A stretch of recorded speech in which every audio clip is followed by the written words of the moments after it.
I woke up to a woman pressed against me, whispering that we should live together. When I opened my eyes, I saw Chen Qingxue, a beautiful woman I knew was supposed to be dead. I panicked and pushed her away. Then I looked around.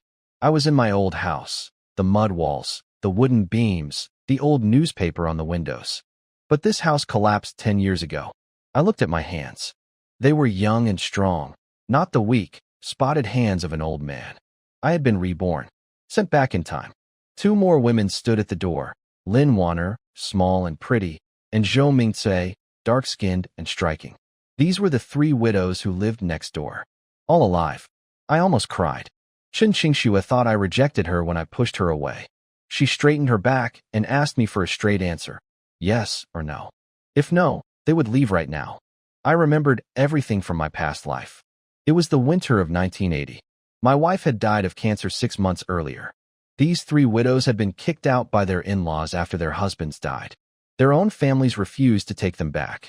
They had no food, no protection. Village thugs harassed them constantly. They came to me, hoping we could take care of each other. Last time, I said no. I was afraid of gossip. Then later, I got caught in a mudslide while hunting in the mountains. These 3 women found me and tried to save me. Lin Wanner was crushed by a boulder and died on the spot.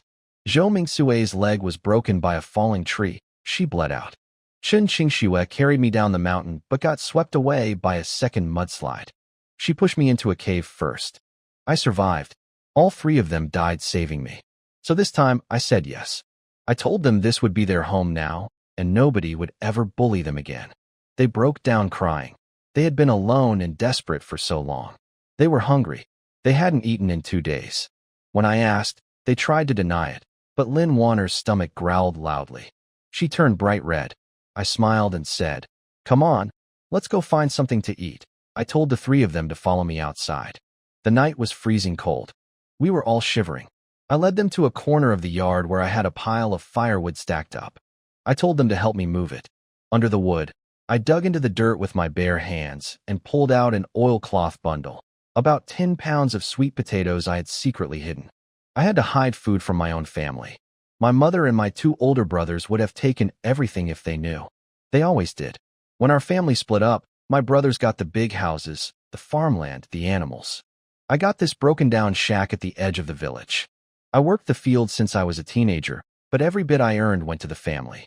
When it was time for me to get married, my mother said there was no money, no bride price, no wedding banquet, not even new clothes. My wife married me anyway, not caring that I had nothing. When she got sick later and was coughing up blood, I knelt at my mother's door begging for money to save her. My mother sat there cracking sunflower seeds and told me I was bad luck, that I had killed my father and now I wanted to drag her down too. She said she was saving money to build big houses for my brothers. My wife died because of that. The 3 widows understood. They had been treated the same way by their own families. We went into the kitchen and I boiled the sweet potatoes. When they were done, the women grabbed them and ate like they were starving, because they were. I didn't eat. Just watching them filled me up inside. In my past life, these 3 women died to save me. In this life, giving them a hot meal was enough to make me feel at peace. But they saved the biggest sweet potato for me and insisted I eat it. They said we were family now. That word hit me hard. I hadn't heard anyone call me family in a long time. I took a bite. It was sweet. Later, I brought them to the bedroom. There was only 1 wooden bed, but enough blankets. I told them to sleep here tonight. They looked at each other. They thought I wanted something in return. They started undoing their clothes. Under the dim oil lamp, the 3 women started undressing. Each of them was beautiful in her own way. Qingxue was slender and graceful, Mingcui was curvy, and Wanner was the youngest with soft, fair skin. I froze for a second. Qingxue said quietly, "You kept your promise, so we'll keep ours. Tonight, we'll take care of you." Wanner even slipped her clothes off her shoulders and told me to come over. I shouted at them to stop. I didn't mean it like that. They were confused. If not for that, then why did I take them in? I took a deep breath. I couldn't tell them the real reason, that in my past life they died saving me. So I told them a small lie instead. I said they deserved to be treated well. I said if I stood by and watched them starve or freeze to death, my conscience would never let me rest. I'd rather be dead than live with that guilt. I'm a man, but I'm not an animal. I pulled an old blanket from the cabinet, spread it on the floor, and told them to take the bed. I would sleep on the ground. That was how it would be from now on. They didn't need to be afraid. Warner protested. She said I was the head of the household and shouldn't sleep on the floor. But I lay down with my back to them and told them to sleep. We had a lot to do tomorrow. The room went quiet. I could feel them standing there, staring at my back for a long time before they finally climbed into bed. They whispered to each other under the blanket. Warner worried that maybe I looked down on them because they had been married before. But Qingxue said it didn't matter. No one would believe the truth anyway. The truth was that none of them had ever actually been with a man. Qingxue had been sold by her stepmother to a dying man who couldn't even lift his arm. Ming Tsue was married off at 15 to a man with tuberculosis who coughed blood on their wedding night and died half a year later. Warner's parents were gamblers who sold her to a village fool who didn't even understand what a wedding night was. He later fell off a cliff and died. 3 women, all married on paper, all still untouched. Yet everyone called them husband killers. Qingxue told the other 2 that from now on, they should give their whole hearts to me. She said I was their man, their sky. No matter what happened, they would never betray me.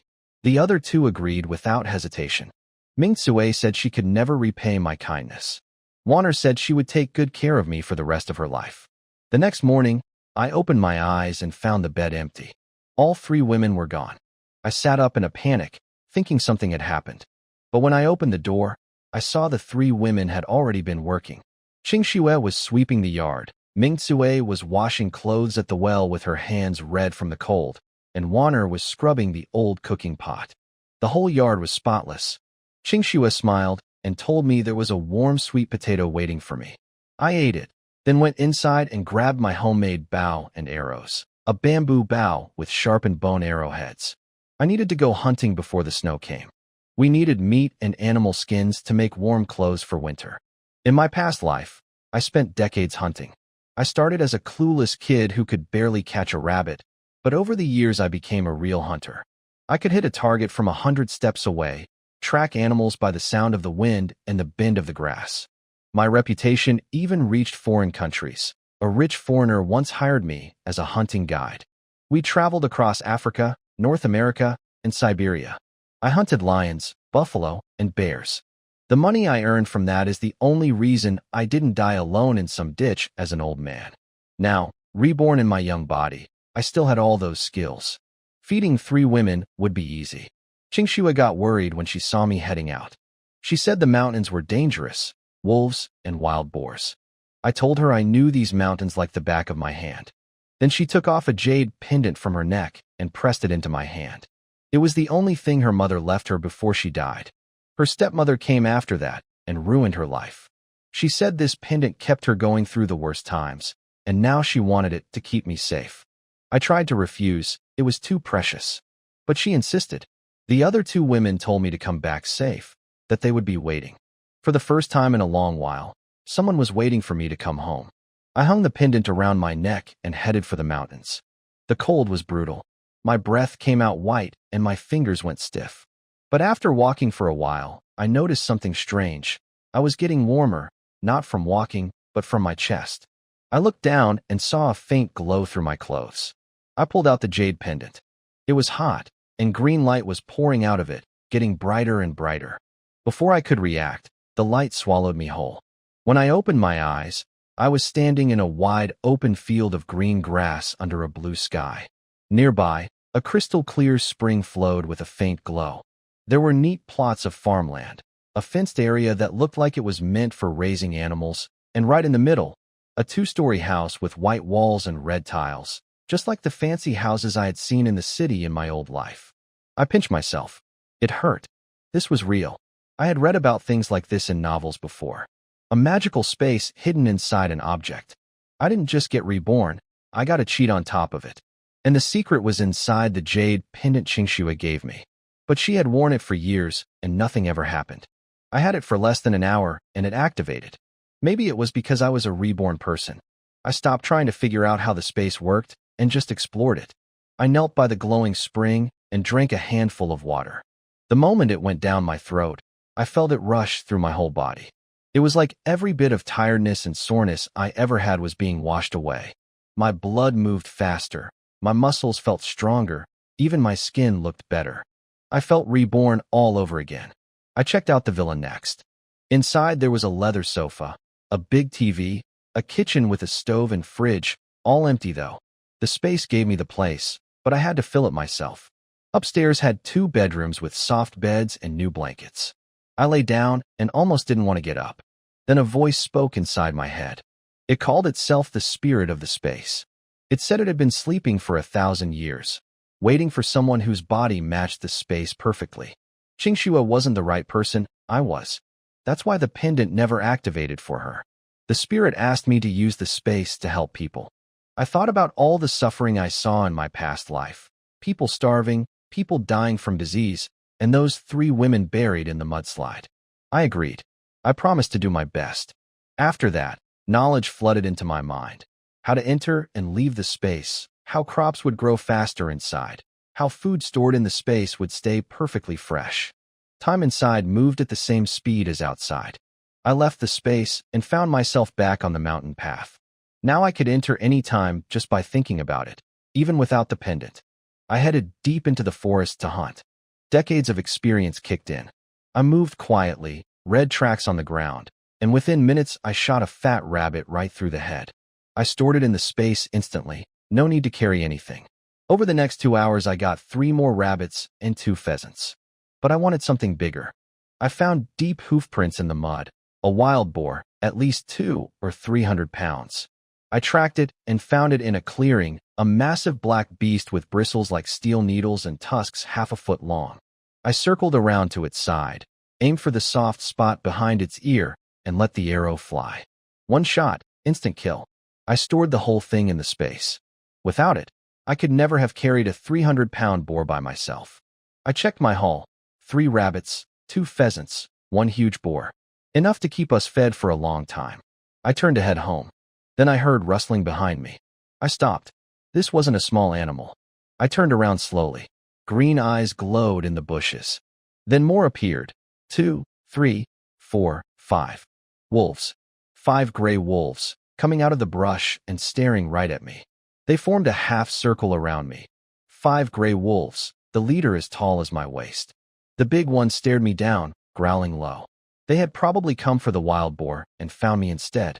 Normally, 5 wolves against 1 man with a bow would mean certain death. Wolves hunt together. One distracts you from the front while the others attack from behind. But I had the space. If things got bad, I could just disappear into it. They couldn't follow me there. But before that, I wanted to kill as many as I could. Wolf skin makes excellent winter clothing. 5 pelts would keep the 3 women warm all winter. I backed against a tree and drew my bow fast. I shot the nearest wolf through the neck, dead instantly.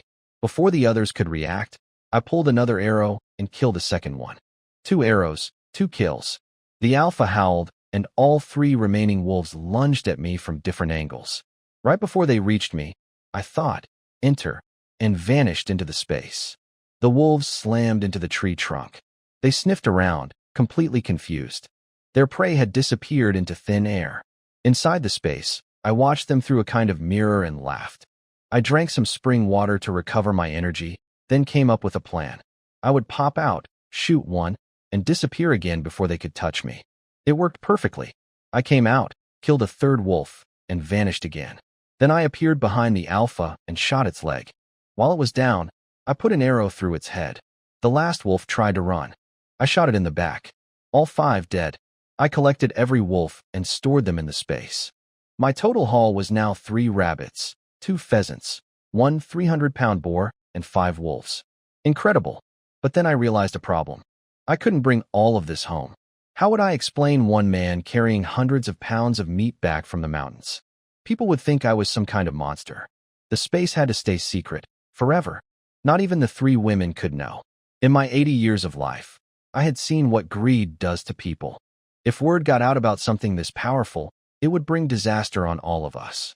So I only took out 2 rabbits, tied them to my waist, and headed home. Everything else would stay in the space. I would bring things out little by little over time. When I got near the house, I saw all 3 women running toward me. Qingxue had been sitting at the door staring toward the village entrance all afternoon. She looked me up and down, checking for injuries, scolding me for being gone so long. I handed them the 2 rabbits. Their eyes went wide. Ming Tsue said even the best hunter in the village was lucky to catch 1 rabbit in a whole day. I brought back 2 fat ones. I shrugged and said I got lucky. But the way all 3 of them looked at me had changed. I could see it in their eyes. They thought they had found something special. Qingxue held those rabbits and her eyes got wet. She told me later that no one had ever been this good to her in her whole life. I told them all to stop being emotional. Let's go home and cook. Back at the house, Qingxue and Ming Tsue skinned and cleaned the rabbits while Wanner got the fire going. I decided to braise 1 rabbit for tonight and make soup with the other for tomorrow. These women were skin and bones. They needed proper food. I cooked it myself. I had spent decades living alone in my past life, so my cooking was decent. I used a little bit of oil my late wife had saved. I had never touched it until now. I fried the rabbit with ginger, garlic, and green onion, added soy sauce for color, then let it simmer. When it was done, the smell filled the whole yard. The women could barely believe it. Ming Tsue said the last time she ate meat was 3 years ago, a chicken but her mother-in-law gave her at a family dinner. Wanner said she had never even had that much. They all had tears in their eyes while eating. Wanner cried and said it was the best thing she ever tasted. Their hands were shaking. I told them to stop crying. Days like this were just the beginning. I made a promise to take care of them, and I meant it. But the meat smell drifted outside on the evening wind. In a time when most families could barely eat enough grain, the smell of cooking rabbit was impossible to ignore. Villagers started poking their heads out, wondering who was eating meat. My second brother's wife, Lu Tsuehua, happened to walk past on her way to gossip with a neighbor. She smelled it, peeked over my wall, and saw everything. Me eating with 3 women, a big bowl of braised rabbit on the table. Her eyes nearly popped out. She ran straight to the Chun family house to tell my mother. In her head, she was already scheming. She figured that since I was a Chun, anything I hunted belonged to the family. She wanted my mother to come demand the meat.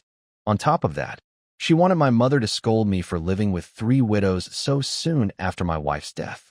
My mother, Wang Ho Hot, was sitting in her house cracking sunflower seeds when Tsuehua burst in, out of breath, shouting that I had meat, 2 whole rabbits, braised, with soup, and the smell was so good she couldn't walk past it. We were almost done eating when someone kicked my gate open. My mother, Wang Ho Hot, stormed into the yard, hands on her hips, screaming. My second brother's wife Lu Tsuehua was right behind her, grinning like she was watching a show. My mother started yelling, calling me ungrateful, saying I had meat but didn't bring any to her. She called me a white-eyed wolf. Tsuehua piled on, calling the 3 women wild women and shaming me for being with widows so soon after my wife died. She said I was a disgrace to the Chin family name. The 3 women went pale.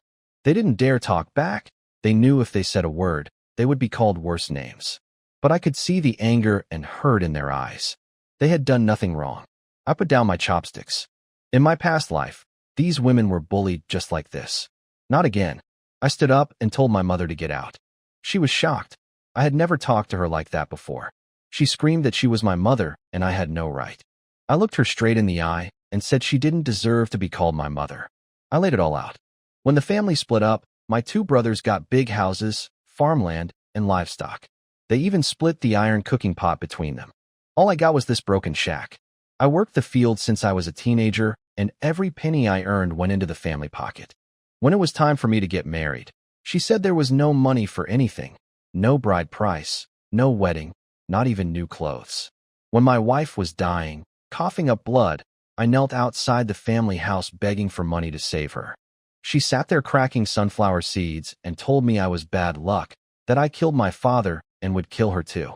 She told me to borrow money somewhere else and stop bothering her. My wife died because of that. Now I catch 2 rabbits and suddenly she smells the meat and comes running, demanding I hand it over as filial duty. Where was her duty to me when I was chewing tree bark to survive? Where was she when my wife was dying? Where was she when I sold my own blood to pay for the funeral? I walked toward her, step by step, and told her straight. From the day my wife died, I no longer had a mother. If she ever came to my door again looking for food or trying to cause trouble, she could forget it. Not a single grain of rice from my house would ever go to the Chin family. My mother screamed that she would go to the village leader and let everyone judge what a terrible son I was. I told her to go ahead. I would be happy to let the whole village hear how she treated me, how she played favorites when splitting the family, how she let my wife die. She backed off from that idea fast. She knew the village already talked about her behind her back. Then Suehua jumped in, threatening to tell everyone in the village that I was living with 3 widows. She said nobody would know what kind of shameful things we did at night under the same roof. I just smiled. Go ahead and spread your stories. I have something to share too. She froze. I asked her what she was doing with Wang Matsi in the cornfield last autumn. Her face went white. She denied it, called it lies. But I pushed further. I asked if I should describe the mole on Wang Matsi's body and exactly where it was. She nearly collapsed. The truth was, I hadn't actually seen it myself in this life. But in my past life, they got caught, and it became a huge scandal in the village. I used what I remembered to bluff her. My mother turned on Suehua with cold eyes. She asked why I would know about a mole on Wang Matsi's body. Suehua panicked, dropped to her knees, swore she was innocent.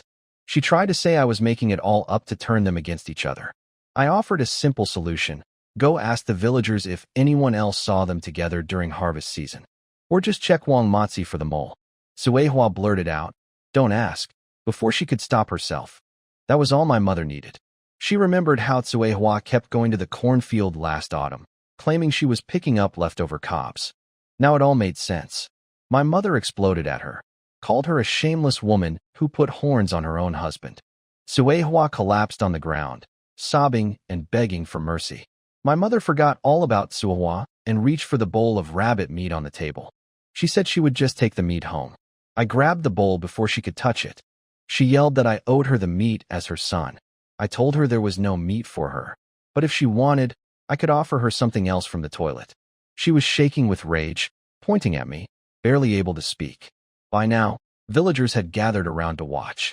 They whispered among themselves, how my mother gave me nothing when the family split, how she refused to help when my wife was sick, and now she smelled meat and came running. Nobody was on her side. My mother heard the villagers whispering about her and couldn't take it. She looked at me and realized I wasn't the same pushover I used to be. She couldn't bully me anymore. She pointed at me, said, "Just you wait," grabbed Suehua, and left. The villagers watched them go with mocking eyes. The 3 women were stunned. They had never seen anyone stand up to my mother like that. Qingxue worried that I had ruined my relationship with my mother for their sake. Wanner blamed herself, saying none of this would have happened without them. I told them it had nothing to do with them. My mother and I were finished long before tonight. Then Wanner broke down. She threw herself into my arms and cried, saying nobody had ever been this good to her in her whole life. I wiped her tears and told her she just had bad luck before, but from now on she needed to get used to someone treating her well. Mingsue came and hugged me from the side, crying too. Even Qingxue, who was always the strong one, leaned against me quietly. The 3 of them held on to me in the yard, and for the first time in a long time, I felt what it was like to have people who cared. After a while they let go, all a little embarrassed. We finished dinner and went to bed, but I didn't sleep. I waited until everyone was quiet, then went out to the well in the yard. I took some spirit spring water from my space and poured it into the well. It glowed for a moment, then blended in and disappeared. This way, every time the women drank water, cooked, or washed, they would slowly absorb the spring water's benefits. Their weak bodies would get stronger without them even knowing. I wasn't going to tell anyone about the spring water, too dangerous. The next morning, I got up before dawn and checked my space. The whole wild boar was still there, perfectly fresh. I needed to go to town. We had no salt, no oil, and barely any supplies. I planned to sell some of the boar meat for cash. And there was one more important thing I had to take care of, paying off my debts. When my wife was sick, I borrowed money from several families in the village for medicine. After she died, the funeral cost even more. Altogether, I owed about 100 yuan, a huge amount in this era, more than most families saved in a whole year. In my past life, it took me ages to pay it back. This time, I wanted to settle it quickly. Those people trusted me enough to lend, and I wouldn't forget that. I got up early, washed up, and put on a clean cotton jacket. Since I activated the spirit spring, the cold didn't bother me much anymore. When I walked out, Qingxue was already up, standing in the frost with her thin, patched clothes. Her face was white, her lips purple, her body shaking. I took off my jacket and put it on her. She tried to refuse, but a gust of wind made her shiver so hard she couldn't argue. I told them to use the rabbit skins from yesterday to make gloves and scarves while I was gone. I needed to get to town. She asked where I was going. I just said I had business to take care of and told them to eat the leftover rabbit meat without waiting for me. I caught the ox cart at the village entrance. Old Yang, the driver, charged 2 cents per person. On the ride, he brought up last night's fight with my mother. The whole village already knew. He said my mother was wrong, that everyone could see it. But he also warned me about the gossip. A single man living with 3 widows, people would talk no matter what. He suggested I go to the village chief and register them officially, maybe say they were hired help. That way there would be an explanation on paper, and the gossip would lose its teeth. It was good advice. I told him I would do it when I got back. The town was small, one main street with a supply store, a grain station, a post office, and a clinic. But I didn't stop there. I walked east to a narrow alley at the edge of town. At the end of that alley was the black market. It was just a tight lane with stalls on both sides selling everything: grain, cloth, ration tickets, seeds, poultry. You could buy anything if you had money, but the risk was real. People got caught regularly. Small offenses meant fines, big ones meant prison. 2 big men stood guard at the entrance. One had his arms crossed, the other was smoking. They looked at everyone who came and went with suspicious eyes. When I tried to walk in, one of them put out his hand and stopped me. I paid the entrance fee, 1 dime, and walked into the black market. That was how it worked. The local boss controlled the market, split the money with officials, and in return, everyone inside got a warning if trouble was coming. I found a quiet corner where nobody was looking, pulled the whole wild boar out of my space, threw it over my shoulder, and walked through the market like it was nothing. After drinking the spirit spring water, my strength had grown a lot. 300 pounds felt easy. People stared and whispered as I passed. I found a stall that bought wild game. The owner, a skinny man with a thin mustache, nearly fell over when he saw the boar. He checked the meat, said it was top quality, then ran off to get more buyers since he couldn't afford the whole thing alone. He came back with 4 or 5 others. I told them 1 yuan per pound, no bargaining. Someone complained that regular pork was only 70 cents, but I pointed out that mine didn't require ration tickets, and wild boar tasted 10 times better than farm pork. They could resell it for even more. My one condition, I kept the skin. They agreed and divided up the meat. I walked away with 290 yuan in my pocket. That was a huge amount of money in this era. Next, I needed ration tickets. Without them, you couldn't buy most things even if you had cash. I found a woman selling tickets and bought 50 pounds of grain tickets, 30 feet of cloth tickets, 10 pounds of meat tickets, 2 pounds of oil tickets, and 2 pounds of sugar tickets. The whole lot cost me 27 yuan. Then I asked about seeds. She pointed me to an old man deeper in the market. He had bags of every kind: cabbage, radish, cucumber, beans, peppers, tomatoes, eggplant, plus potato, sweet potato, and corn seed. The prices were cheap. I looked them over carefully. They were good quality, plump and fresh. I started thinking about my space. There was plenty of land in there, and with the spirit spring water, crops would grow fast. I decided to buy a lot. I bought a huge amount of seeds: 5 packs each of cabbage and radish, 3 packs each of cucumber, beans, peppers, tomatoes, and eggplant, plus 30 pounds of potato seed, 30 pounds of sweet potato seed, and 20 pounds of corn seed. The old man couldn't believe it. The whole lot came to 11 yuan. I stored everything in my space when no one was looking. Then I found an old woman in the back of the market selling baby chicks, ducklings, and little rabbits from bamboo cages. I bought 30 chicks, 20 ducklings, and 15 rabbits. She was so shocked she could barely count. I gave her 20 yuan and told her to keep the change. She almost cried and wished me good fortune. I put all the animals into my space. They landed on the green grass, looked around confused for a second, then started running around happily. The space would make them grow fast. Soon the chickens and ducks would lay eggs, and the rabbits would breed like crazy. I would have a steady supply of meat and eggs.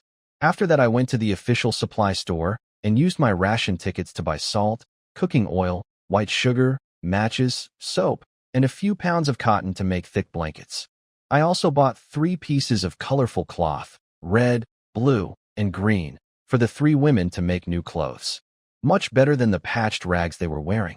I spent about 20 yuan on all of that. After paying back my 100 yuan in debts, I would still have 110 left. For the first time, our future looked promising. When I got back to the ox cart, I was carrying a big sack over my shoulder and a basket full of goods with the bright cloth on top. The village women who had been gossiping on the cart went silent the moment they saw me. They had just been laughing about how I was too poor to feed myself, let alone 3 widows. How I would starve soon and the women would leave me. How I was worse than an animal for not giving meat to my mother. Now they stared at all the things I was carrying, mouths hanging open, unable to say a word. The village women on the cart couldn't stop staring at my things. When the sack opened a little, they saw the wild boar skin, huge and shiny. They spotted the white sugar, the bright cloth, the cotton. Their jaws dropped. These were things they couldn't afford even for New Year. One of them tried to ask where I got the money. I shut her down cold, told them my money was earned honestly and it was none of their business. Old Yang laughed at them from the front of the cart. They had just been mocking me behind my back, and now they couldn't say a word. When the cart reached the village, I saw a big crowd at the entrance, dozens of people. I could hear someone wailing before I even got close. It was my mother.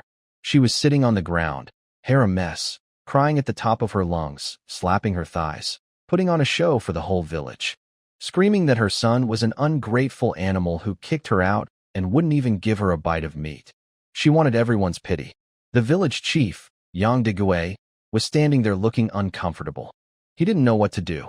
When I walked up carrying my big sack and basket full of goods with bright cloth on top, everyone went quiet, including my mother. She stared at everything I was carrying. I set my things down and looked at her. I asked if she was done with her performance. She cried louder, called me an animal, said she didn't want to live anymore. I ignored her and turned to the village chief. I said I had something to discuss. In front of everyone, I laid out the facts. When my wife was dying, I went to my mother for help. She refused to give a single cent. She let my wife die. She didn't even help with the burial. After that, I told her we were done, no more family ties. She agreed to it at the time. The village chief confirmed he remembered. My mother tried to say she had no money back then. I asked her how she found money to hire a midwife when her other daughter-in-law gave birth, or to throw a banquet for her grandson's 1-month celebration. She had money for them, but nothing for my dying wife. I looked around at the crowd and asked everyone.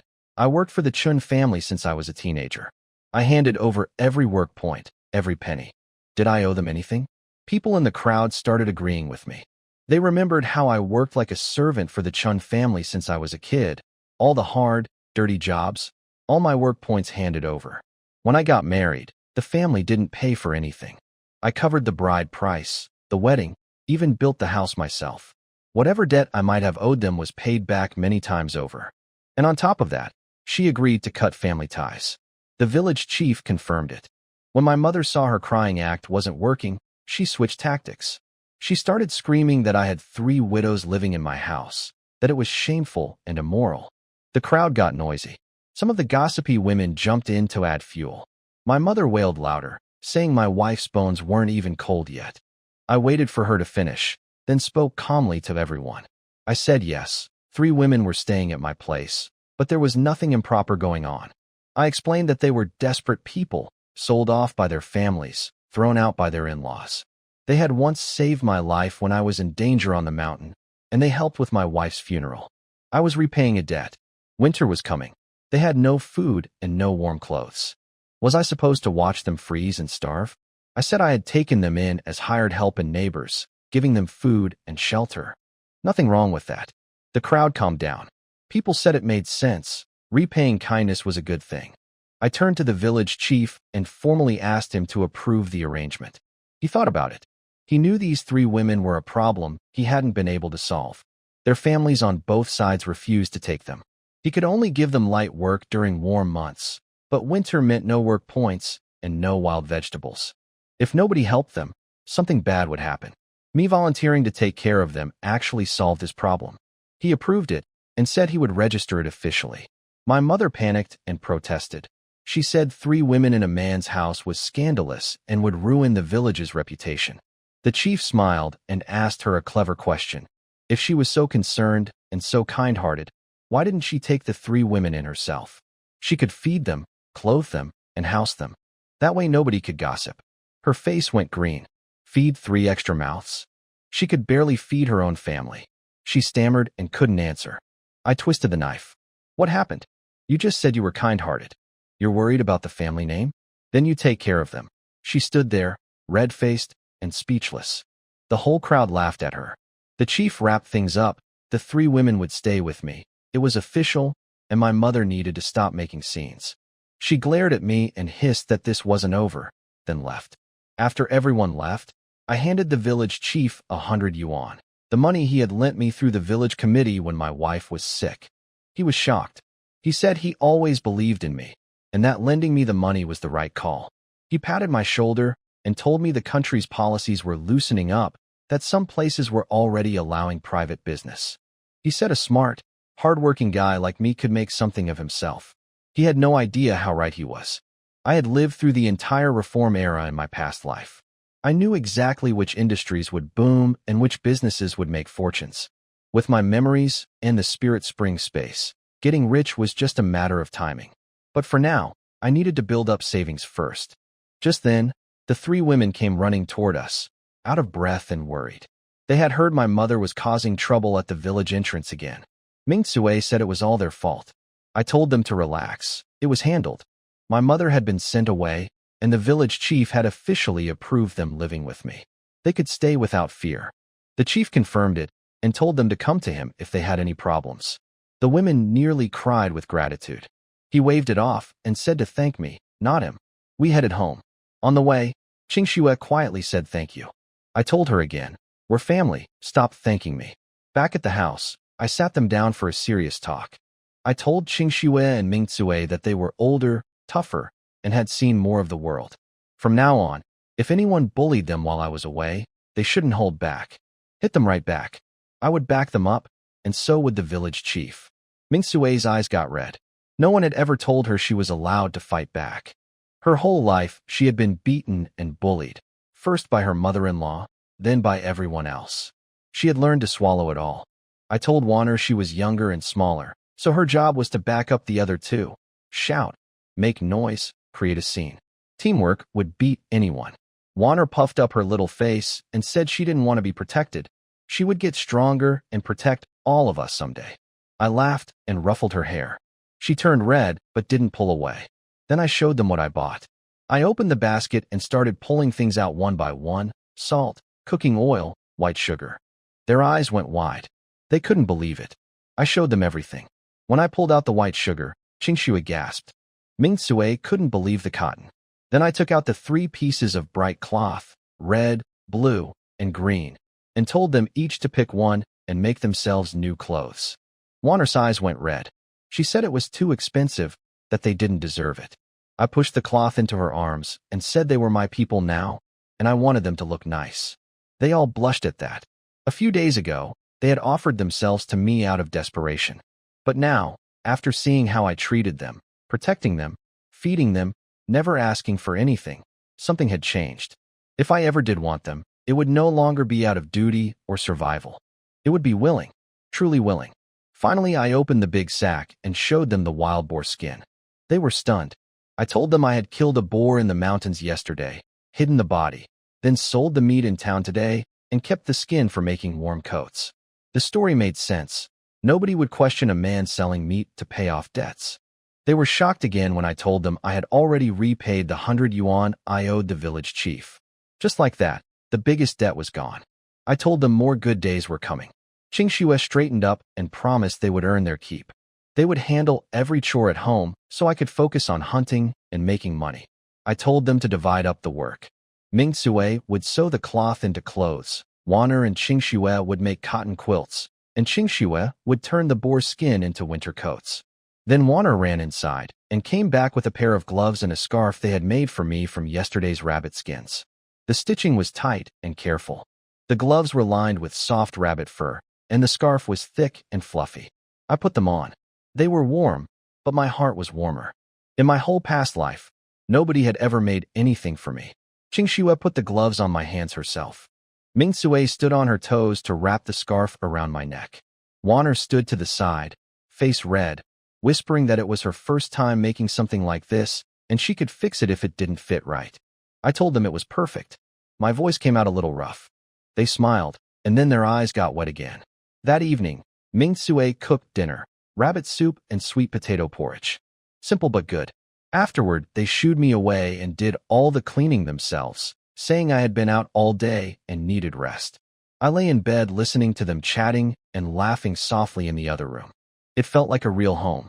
Late at night, once they were all asleep, I quietly slipped into the spirit spring space. That night inside the space, I got to work. I planted all the seeds I bought: cabbage, radish, cucumber, beans, peppers, tomatoes, eggplant, potatoes, sweet potatoes, and corn. I knew how to farm. I had done it my whole past life. I dug the rows, planted everything, and ran a channel from the spirit spring to water the fields. The space spirit had told me crops grew much faster in here, so I hoped to have a harvest soon. Then I checked on the animals. In just one day, the chicks, ducklings, and rabbits had already grown noticeably bigger. Their feathers were fluffier and their calls were louder. At this rate, the chickens would be laying eggs before long, and the rabbits would start breeding. I made a mental note to look for fish fry next time I went to town. After that, I spent over 2 hours skinning and cleaning the 5 wolves. It was hard work even for an experienced hunter, but the space automatically broke down waste, which helped a lot. The pelts came out in great condition, better than wild boar skin, warmer and softer. Perfect for making winter coats. I sat down on the villa's leather sofa and thought about my next steps. Hunting was good money, but my homemade bow and arrows had limits. Against big animals or wolf packs, I was taking serious risks. I needed a proper hunting rifle. But in this era, you needed an official hunter's license for that, which required the village chief's approval. The next morning, I went to find the village chief. But when I arrived at his house, a crowd had already gathered. A man from a neighboring village called Wang Family Hollow was standing in the yard with a hunting rifle on his back, telling our village chief that his people owned the mountain hunting grounds. He said our village had no right to hunt there anymore. He mocked us. His village had over a dozen licensed hunters, and ours had 0. The chief was angry but couldn't argue. It was true. Nobody in our village had a hunting license. Wang Defa, the man with the gun, sneered at the crowd and called us a bunch of dirt farmers who had never even touched a rifle. That's when I stepped forward. Who says our village doesn't have a hunter? Everyone turned to look at me. Wang Defa sized me up and laughed. He said I was just a kid who probably couldn't even pull back a bowstring. His men joined in, mocking me. I looked at him calmly and said, "Whether I can hunt or not. Why don't we find out?" Wang Defa laughed and proposed a bet. If I won, he would never bother our village again. If I lost, the entire mountain would belong to Wang Family Hollow, and our people could never hunt there. The villagers were furious. He had a rifle, and I had nothing. Even the village chief told me not to accept. But I said yes. The contest was simple: shoot sparrows from an old tree. 5 shots each, most kills wins. I pulled out a slingshot, one I had made myself from wood and rubber. Everyone went silent, then burst out laughing. Wang Defa nearly fell over. His men howled that our village had sent a child with a toy to compete against a real hunter. The chief begged me to stop, saying a slingshot couldn't beat a rifle. I told him to let Wang Defa go first. He raised his gun and fired. 1 sparrow dropped. Then 4 more shots rang out, scattering the flock. When the smoke cleared, 3 more sparrows lay on the ground. 5 shots, 4 hits. His men cheered. Our villagers hung their heads. They thought it was over. Wang Defa blew on his gun barrel and mocked me. He asked how many I thought I could get with my toy. 1, or maybe half of 1. I didn't answer. I picked up 5 smooth stones, walked toward the tree, and looked up. Only a few sparrows were left, nervous and ready to fly at any sound. I took a breath, pulled back the slingshot, and fired. The first stone punched through a sparrow's head. Before anyone could react, I fired the second. Then the third, fourth, fifth. 5 stones in 5 seconds. 5 sparrows hit the ground. Every single one dead. 5 shots. 5 kills. With a slingshot. The whole crowd went completely silent. People rubbed their eyes. They couldn't believe what they had just seen. Wang Defa's face went white. He started shaking and screaming that it was impossible, that I must have cheated. I picked up the 5 sparrows and dropped them at Wang Defa's feet. 5 shots, 5 kills, against his 4 out of 5 with a rifle. I asked if he still wanted to call it cheating. He stared at the dead birds and couldn't say a word. His own men admitted they had never seen anyone shoot that fast or that accurately, especially with a slingshot. The crowd erupted. People were cheering, laughing, slapping each other on the back. The village chief had tears in his eyes. He said I brought honor to our village. Wang Defa had no choice but to keep his word. He muttered that he wouldn't bother us again, then turned and ran off with his men. Everyone laughed watching them go. Afterward, the chief pulled me aside and asked where I learned to shoot like that. I kept it vague, said I picked it up from older hunters and practiced on my own. He said he would write me a recommendation letter for the hunter's license exam at the town militia office. The test covered shooting, tracking, wilderness survival, and a written section on hunting regulations. He said with my skills, it shouldn't be a problem. I thanked him and headed home feeling great. Once I had the license, I could get a real rifle.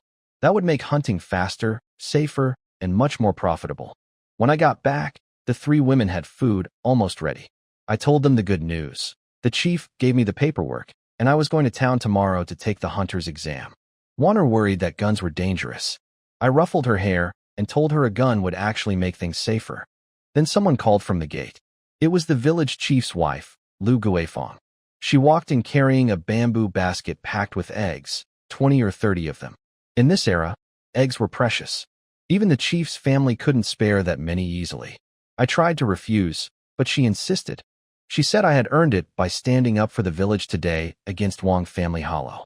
She was truly grateful. Qingxue looked confused and asked me what had happened. She had no idea about the contest. The chief's wife told the 3 women the whole story, how Wang Defa came with his rifle to bully our village, and how I beat him with a slingshot. 5 shots, 5 sparrow headshots, in 5 seconds. She said the chief told her there wasn't another person in the whole district who could do what I did. The women were stunned. Qingxue covered her mouth in amazement. Mingsue couldn't believe a slingshot beat a rifle. Warner begged me to show her sometime. I turned red and told them it was no big deal. The chief's wife laughed and called me too modest. She left after wishing me luck on tomorrow's exam. After she was gone, Qingxue teased me, saying I ran away from them faster than I ran from wolves. I ducked into the house, embarrassed. Outside, I could hear them talking quietly. I didn't catch every word, but there was a lot of laughing. What I didn't know was that the 3 of them had just had a very serious conversation. They had all admitted to each other that they had feelings for me, not just gratitude, but real feelings. They said they had admired me even before all this, watching how I treated my sick wife, never giving up on her. They worried about what would happen since there was only one of me and 3 of them. Qingxue came up with a solution. She made them all link pinkies and promise, no matter what happened, they would stay sisters forever. If I chose one of them, the other 2 would give their honest blessing. And if I wanted all 3 of them, they would share. Together. As a family. Mingsue joked and asked if I could handle all 3 of them. Warner, blushing to her ears, whispered that I probably could since I was so strong. Qingxue burst out laughing and called her secretly the boldest of them all. They laughed together until their sides hurt. Inside, I heard them laughing and smiled. The house finally felt like a real home. I had no idea what they had just agreed on. If I had, I think my head would have exploded. I focused on tomorrow instead. Shooting, tracking, wilderness survival, none of it worried me. I just needed to pass that exam and get a rifle. Things were about to get a whole lot better. Tomorrow, back to town. The next morning, Old Yang was waiting at the village entrance with his ox cart. He wouldn't take my money this time, said I earned a free ride after what I did for the village yesterday. His wife had even sent along some oranges for me. That warmth meant a lot. My real family treated me like garbage, but people like Old Yang and the village chief had quietly looked out for me ever since my wife died. I promised myself that when I made it big, I would repay every one of them. At the town militia compound, 2 armed guards checked my papers and let me in. The training grounds in the back were already full of people, both militia soldiers and civilians here to take the exam. Right away, some young guy in a fancy new suit started mouthing off. Turned out his name was Wang Jianjun, Wang Defa's nephew. He said his uncle hadn't slept all night after losing to me, and now he wanted to settle the score. He bragged that he had been training with guns since he was a kid and his uncle said his talent surpassed his own. His friends called me a country bumpkin and said I didn't belong here. I didn't bother responding. Actions speak louder. The militia captain, Zhou Taizhu, came out and explained the exam. 3 parts: shooting, tracking, and combat. Pass all 3 to get the license. First up was shooting, 5 bullets at a target 50 meters away. Wang Jianjun went first. 5 shots, for hits, 1 10-ring, 3 9-rings. Solid performance. His people cheered. He looked at me smugly and said my slingshot wouldn't help me here. Others took their turns. Most scored lower than him. Then my name was called. When the captain handed me the rifle, he stared at my face with a strange look, like he recognized me from somewhere but couldn't place it. He shook it off and gave me the gun. It was a Type 56 semi-automatic. I knew this weapon inside and out from my past life. Wang Jianjun sneered that holding a gun and shooting one were 2 different things, that a farmer who had never touched a rifle was going to embarrass himself. I raised the gun, aimed, and fired. 10 ring, the scorer shouted. The crowd went quiet. Wang Jianjun's face twitched. His friends scrambled to reassure him. Just beginner's luck, they said. A first-timer who gets lucky once will fall apart on the next shots. They waited for me to fail. Second shot, 10 ring. Third, 10 ring. Fourth and fifth, both 10 ring. 5 bullets, 5 perfect scores. The scorer's voice was shaking when he announced it. The whole place went crazy. Wang Jianjun turned white. He screamed that I must have cheated, that even veteran hunters couldn't shoot like this. Captain Zhou shut him down hard, saying the target doesn't lie and that he watched me fire every shot himself. He threatened to disqualify Wang Jianjun if he kept complaining. The captain walked over to inspect my target personally. All 5 holes were clustered so tightly in the center they had merged into one ragged opening. He said my accuracy was better than any sharpshooter in his entire unit. He asked if I had been in the army. I said no. He asked who taught me. I said I taught myself. He stared at me like I was some kind of monster. Next was the tracking test. The militia had hidden 3 red cloth targets somewhere in the hills behind the compound. We had 1 hour to find them. At least 2 out of 3 to pass. Everyone rushed into the mountain. Wang Jianjun and his crew sprinted ahead, desperate to beat me. I stayed put. The captain asked if I wasn't worried about falling behind. I said running without knowing where you're going is pointless. I crouched down and studied the ground. Last night's rain had softened the soil. Most footprints were messy, today's examinees. But 3 sets were different. Military boots, even stride, deliberate pace. These were the militia soldiers who hid the targets last night. The 3 trails split in different directions, east, north, and northeast. I followed the eastern trail first. It was the lightest, meaning that soldier had been the most careful. The more careful the hiding, the closer the target usually was. Within 50 meters, I spotted a fresh scratch on a tree trunk, a fingernail mark. At the base, some fallen leaves were flipped the wrong way. I brushed them aside and found a red cloth stuffed in a tree hollow. 5 minutes. The captain was stunned. He said his men spent 2 hours hiding that one. I headed north for the second target. This soldier had been smarter, walked on stone paths that left almost no trace. But I found scraped moss on a rock, a broken fern, a nudged pebble. Near a bush, several branches had fresh, clean breaks, snapped by hand. I pushed the bush apart and found the second red cloth. 3 minutes. The captain and his men just stared at me. One soldier asked if I was part dog. The captain said nothing, but I could see it in his eyes. He knew this wasn't luck or natural talent. This was real, professional tracking skill, the kind that took years to develop. He couldn't understand how a 27-year-old farmer could have it. The third target was the hardest. The soldier who hit it had walked through a stream to erase his footprints. Most people would have lost the trail right there. But I found a faint shoe print in the mud at the stream bank. He had climbed out in a hurry and slipped. I looked in that direction and saw a steep slope with a cliff at the top. That's where it had to be, a place nobody would bother climbing. I scrambled up and found the last red cloth tucked into a crack between the roots of a crooked pine tree. 15 minutes total. All 3 targets found.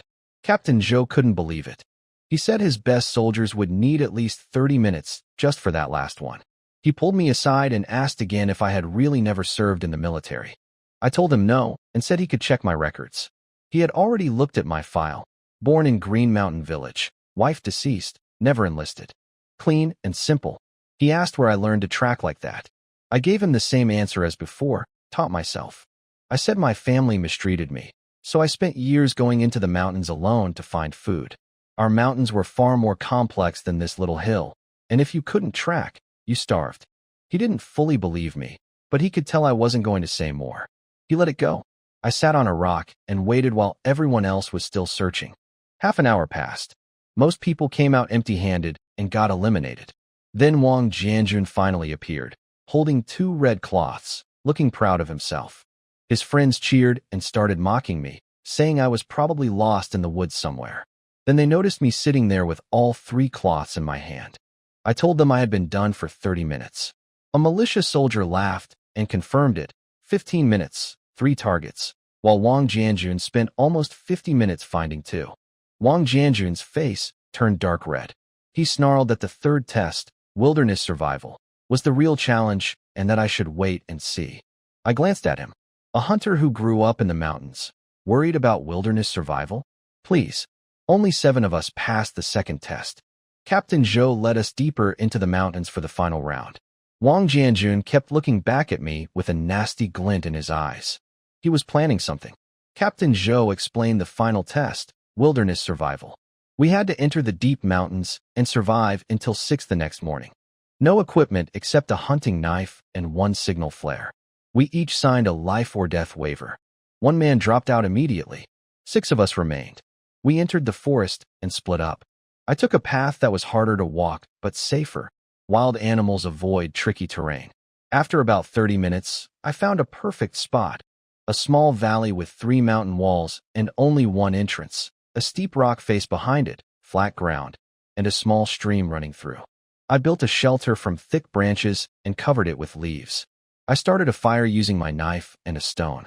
Then I went to the stream, carved a tree branch into a spear, and caught 3 fish in minutes. I gutted them, skewered them on sticks, and roasted them over the fire. A comfortable camp with food and warmth. This was nothing for someone who spent decades living off the land. What I didn't know yet was that Wang Jianjun had sent one of his lackeys to follow me and scout my location. The spy watched me set up camp and reported back everything. My position, the layout, the single entrance. Wang Jianjun came up with a plan. He knew my campsite was boxed in on 3 sides with only 1 way out.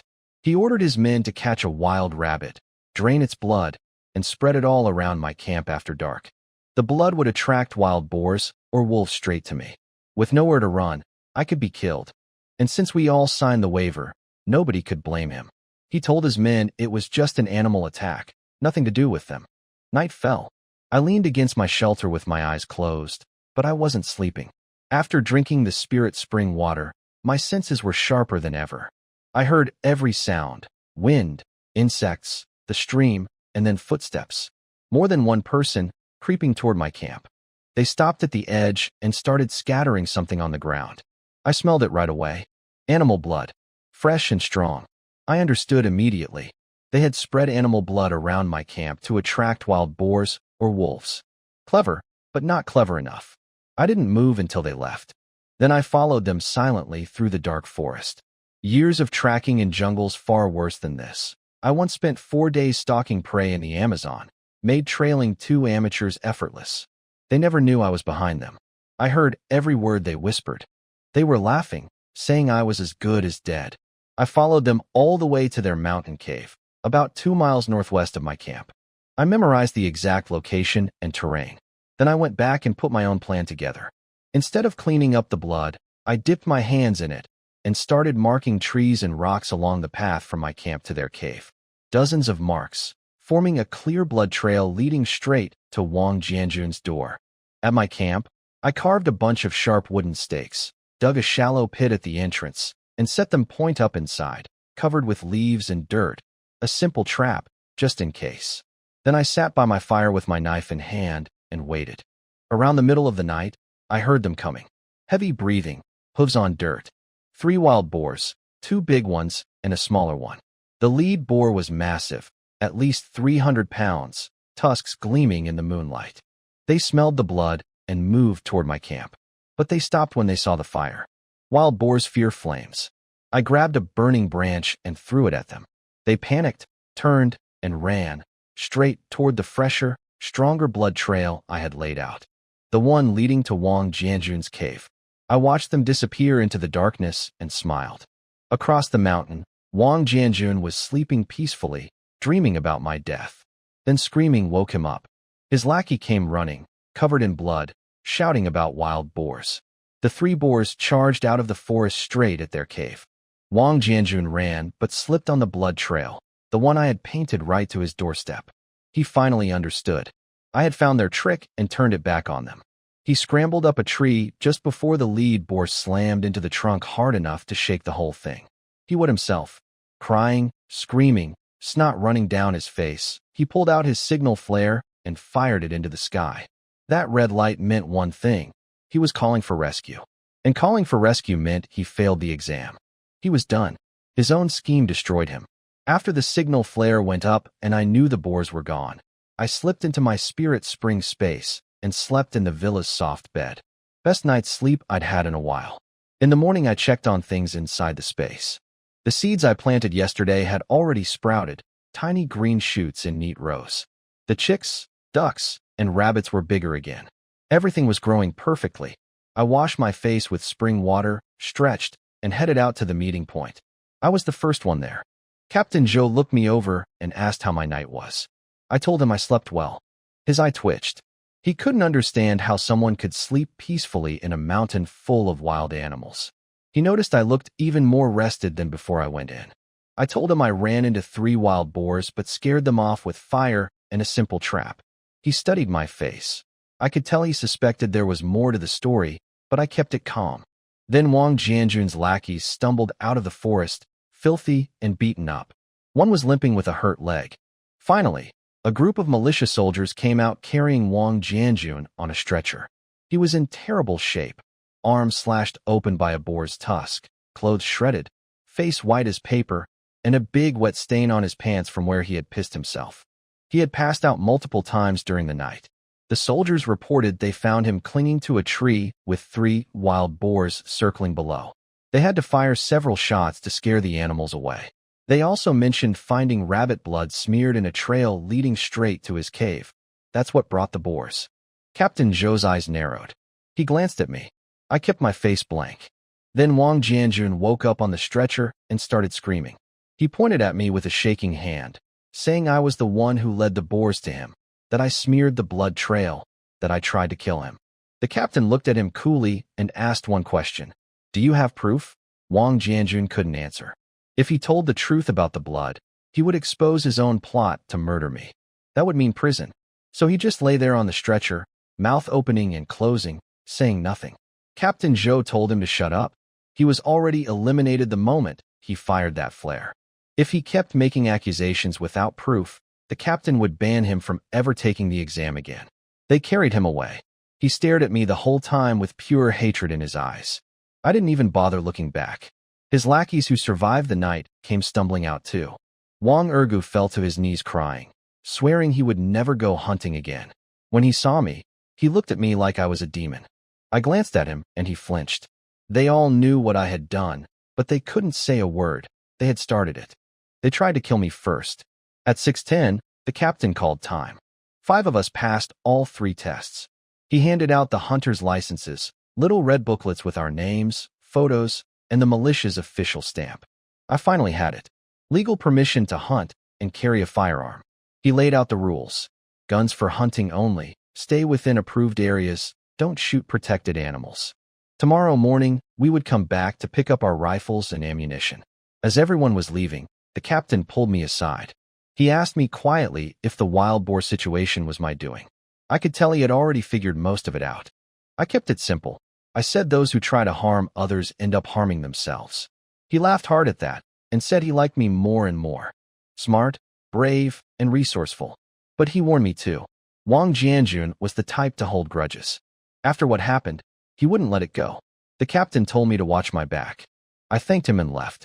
Behind me, I could feel the captain still watching. He kept staring at my face with that strange look, like I reminded him of someone important. He couldn't figure out who. He shook his head and told himself it was just a coincidence. I stopped at the supply store to buy a few things to celebrate, then headed to where old Yang was waiting with the ox cart. When I showed him my hunter's license, he slapped his thigh and nearly jumped off the cart. He kept saying I was the first real hunter in Green Mountain Village history. On the ride back, he asked about the exam. I kept it simple. Said Wang Jianjun had bad luck with wild boars and failed. Old Yang laughed and said it served him right. When we reached the village, I spotted Qingxue standing under the big tree at the entrance. She had been waiting there since before dawn. She told me she had a nightmare. Saw me in the mountains covered in blood, chased by wild boars, and no matter how loud she screamed, I couldn't hear her. She woke up terrified and couldn't go back to sleep. She came out in the freezing cold and waited for hours. When she saw me step off the cart, her eyes lit up. She ran over and checked me for injuries. I showed her the hunter's license. She started crying and threw her arms around me, pressing tight against my chest, whispering that the nightmare had felt so real she thought she would never see me again. Old Yang coughed and told us to remember we were in public. She turned bright red and let go. I grabbed my things and we walked home together. At the gate, Ming Tsue and Wanner were waiting too. They looked just as worried. They said Qingshua's nightmare had woken all three of them and none of them slept the rest of the night. Once they saw I was fine, they finally relaxed. I handed over the supplies I bought and told them tonight we were celebrating. Getting this license was a big deal. I was now the first officially certified hunter in the village. Things were only going to get better from here. Ming Tsue opened the things I bought, and her eyes lit up. White rabbit candy, sorghum sweets, and crispy sugar treats. Wanner squealed with excitement. I told them today was a special day, so we were celebrating. They threw themselves into cooking. Braised rabbit, fried eggs, stir-fried wild greens, and a pot of grain porridge. I sat in the yard like a lazy boss, soaking up the sun and listening to them laugh in the kitchen. It felt like a real home. At the table, I poured everyone a bowl of the wine I bought in town.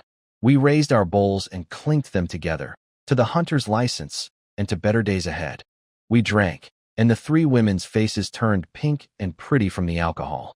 They competed to pile food in my bowl until it was a small mountain. I told them to stop and eat their own food. After dinner, Wanner opened the white rabbit candy and popped one in her mouth. Her eyes went wide. She said she hadn't tasted candy in ages. She unwrapped another and held it to my lips. I took it, sweet and milky. Then someone kicked our gate so hard it flew off its hinges. 5 or 6 young thugs swaggered into the yard. The leader was Zhao Taidan, the village bully. His father was the commune accountant, so he acted like he owned the place. Behind him stood a mean-looking old woman with a cruel face and snake eyes. Wanner went white the moment she saw her. It was Sun Ho-Hot, Wanner's former mother-in-law. This woman had 3 sons. After Wanner's fool husband fell off a cliff and died, Sun Ho-Hot blamed Wanner for everything. Called her a husband killer, beat her daily, starved her, made her serve the whole household like a slave. Then the eldest son tried to force himself on Wanner one night. She fought back and stabbed him with scissors. Instead of punishing her son, the old woman beat Wanner bloody, accused her of seducing her brother-in-law, and threw her out of the house. Now this woman had tracked Wanner here. She screamed that Wanner was her property, that she had been bought and paid for and had no right to leave. It didn't matter that they had already divorced her. Zhao Taidan looked over the 3 women with hungry eyes. He stared at Wanner and licked his lips, making filthy comments about her body, saying he understood why men couldn't resist her. Wanner grabbed the corner of my shirt, shaking all over. I looked at the old woman coldly and asked what she wanted. Then Zhao Taidan stepped up, puffing himself up, bragging that his father was the commune accountant. He pulled out a marriage certificate, Wanner's name and his name, with Sun Ho-Hot's thumbprint on it. He said he paid 20 yuan and Wanner now belonged to him. He was here to collect his wife. Wanner cried out that they had no right. They already divorced her. She had nothing to do with the Zhang family anymore. Sun Ho-Hot raised her hand to slap Wanner. I caught her wrist before it landed. I told them the truth. They threw Wanner out. The moment they did that, she stopped being theirs. She was my person now. Nobody was going to touch her. If they wanted to report me to the commune, go ahead. I would love to see how the authorities handled a case of human trafficking disguised as marriage. This was a socialist country, not a slave market. I flung the old woman's arm away. She stumbled back. Zhao Taidan didn't care about logic. He ordered his thugs to grab Wanner by force. 5 or 6 of them charged at us. I kicked the first one so hard he flew into the wall. The second threw a punch. I dodged and smashed his face. Blood everywhere. The third swung a stool at me. I caught it, yanked him forward, and kicked him in the stomach. He went flying. The last two begged me to stop. They ran behind Zhao Taidan, too scared to breathe. Zhao Taidan tried hiding behind his father's name, threatening me with consequences. Before he finished talking, I punched him in the gut. He folded in half. I grabbed his hair, pulled his head down, and drove my knee into his face. His nose broke with a crack. Blood poured out. I stepped on his chest and told him to try screaming one more time. He went dead quiet. I laid down the rules. First, Warner was mine, and if he ever came near her again, I would break his legs. He nodded frantically. Second, he kicked my door off its hinges, so he owed me 10 yuan for repairs. He whined that the door wasn't worth that much. I raised my foot toward his face. He dug the money out of his pocket instantly. I took the cash and told him to get lost. He scrambled up and ran, blood pouring from his broken nose. His men limped after him. Sun Ho Hot was white as a sheet. She threw out one last empty threat and ran too. Warner stood frozen, trembling, not from fear anymore, but from shock. The woman who had terrorized her for years, the bully nobody in the village dared to cross. I had crushed them all in under a minute. She looked at my back with tears running down her face. Warner threw herself into my arms, sobbing, saying it was all her fault. I wiped her tears and told her she was family now, and when family gets bullied, I fight back, even if it's against the king himself. Qingxue warned me that Zhao Taidan wouldn't let this go. His father Zhao Yukai was the commune accountant and had real power around here. Mingcue worried that Sun Ho Hot would spread lies everywhere. I told them not to be afraid. Buying and selling people was illegal under the new system. If anyone should be scared, it was them. But I knew I needed to handle this properly. I went to the village chief's house.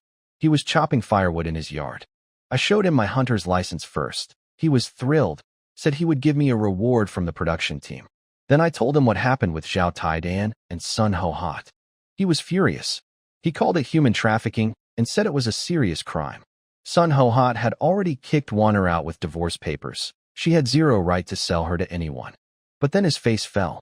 He told me the real problem. Zhao Yukai wasn't just a commune accountant. He had a cousin named Qian Dahai who was a deputy bureau chief at the county level, in charge of public security. That was why the Zhao family had been untouchable for years. People who tried to report them got punished instead. Eventually, everyone stopped trying. He asked me what I planned to do. He was worried I would do something rash. I thought for a moment, and then I remembered Captain Zhou Taizhu. He was a military man. The local government had no authority over the army. He was clearly a man of principle, and he had taken a liking to me during the exam. The country was in the middle of a crackdown on corruption and lawlessness. If the Zhao family's crimes were brought to someone in the military system, no county-level cousin could protect them. The chief's eyes lit up. He said going through the military was smart. Zhou Taizhu was a tough, honest soldier, and if he got involved, even the biggest local connections wouldn't matter. We agreed on the plan. Tomorrow I was going to town to pick up my rifle. While I was there, I would tell Captain Zhou everything about the Zhao family. The village chief warned me that Captain Zhou might not want to get involved. He had a promising career ahead and might not want to make enemies with local officials. I told him I understood. I would just present the facts and let Zhou decide for himself. Before the chief could finish talking, we heard shouting outside his gate. Someone was yelling my name, telling me to come out. It was Zhao Yukai, Zhao Tiedan's father, the commune accountant. The chief grabbed my arm and told me to slip out the back door while he handled it. I refused. Running away and leaving him to deal with my problem wasn't who I was. I walked out the front gate. Zhao Taidan stood behind his father with his nose wrapped in bandages. The old man was about 50, wearing polished shoes and a slick-back hairstyle, eyes sharp and cold. He jabbed his finger into my chest and demanded to know how I planned to settle this. I grabbed his finger and pushed it away. I told him his son came to my house with thugs to kidnap a woman using a fake marriage certificate. In the old days, that was called bride snatching. Under socialist law, it was human trafficking. I asked if he wanted me to look up how many years that carried. He screamed that it was a legitimate marriage. The old woman took money and signed. I pointed out that Sun Ho Hot had already divorced Warner from the family. She had no legal connection to Warner anymore. One stranger selling another stranger to his son wasn't a marriage, it was a crime. The chief stepped in. He told Zhao Yukai that everyone knew about the things he and his son had done over the years. Then he dropped the real warning. He mentioned that I had just earned my hunter's license, that tomorrow I would be picking up a rifle, and that the whole village watched me hit 5 sparrows in the head with a slingshot. He paused and said, very calmly, that a man who walks dark roads too often eventually meets something dangerous. Zhao Yotsai's face changed. I could see the picture forming in his head, me with a hunting rifle, a man who never misses. Cold sweat appeared on his forehead. He tried to act tough, but his voice wavered. He pointed at me, said this wasn't over, then grabbed his son and left. Zhao Taidan complained, and his father slapped him across the face and told him to shut up. After they were gone, the chief let out a long breath. He told me we had bought some time, but Zhao Yukai held grudges. He wouldn't let this go. I needed to act fast. Tomorrow when I went to pick up my rifle, I had to talk to Captain Zhou before the Zhao family made their next move. The next morning, I went to the militia compound to pick up my rifle. When I walked in, a soldier recognized my name immediately. Word had spread about my perfect score at the shooting range. He pointed me to Captain Zhou at the supply warehouse. Zhou greeted me warmly, but kept staring at my face in a strange way. When I asked if something was wrong, he laughed it off and said I just looked sharp, but I could tell something was on his mind. Then, as we walked to the warehouse, he suddenly asked me what my father's name was. The question caught me off guard. I was quiet for a moment, then told him the truth, something I had kept buried for a long time. I'm not a real member of the Qin family. Wang Hohat is not my birth mother. I was picked up, found somewhere, brought home as a baby to be raised as free labor for the Qin family. That explained everything. Why she treated her other 2 sons like princes and me like a dog. Why I got nothing when the family split. Why she let my wife die without lifting a finger. I found out by accident. Once when I was very young, I had a terrible fever and was barely conscious. I overheard Wang Hohat telling my sister-in-law that she had picked up some abandoned baby, a wild seed, who was tough enough not to freeze to death on the roadside. She said raising me was just about getting a worker for the family. At the time I thought it was a fever dream, but in my past life, I later confirmed it was all true. I told Captain Zhou I had no idea who my real parents were. I never had the money or connections to search. China was too big, and I was too poor. But this life was different. I was reborn with decades of knowledge. I had the spirit spring space, and I was only 27. My real parents might still be alive.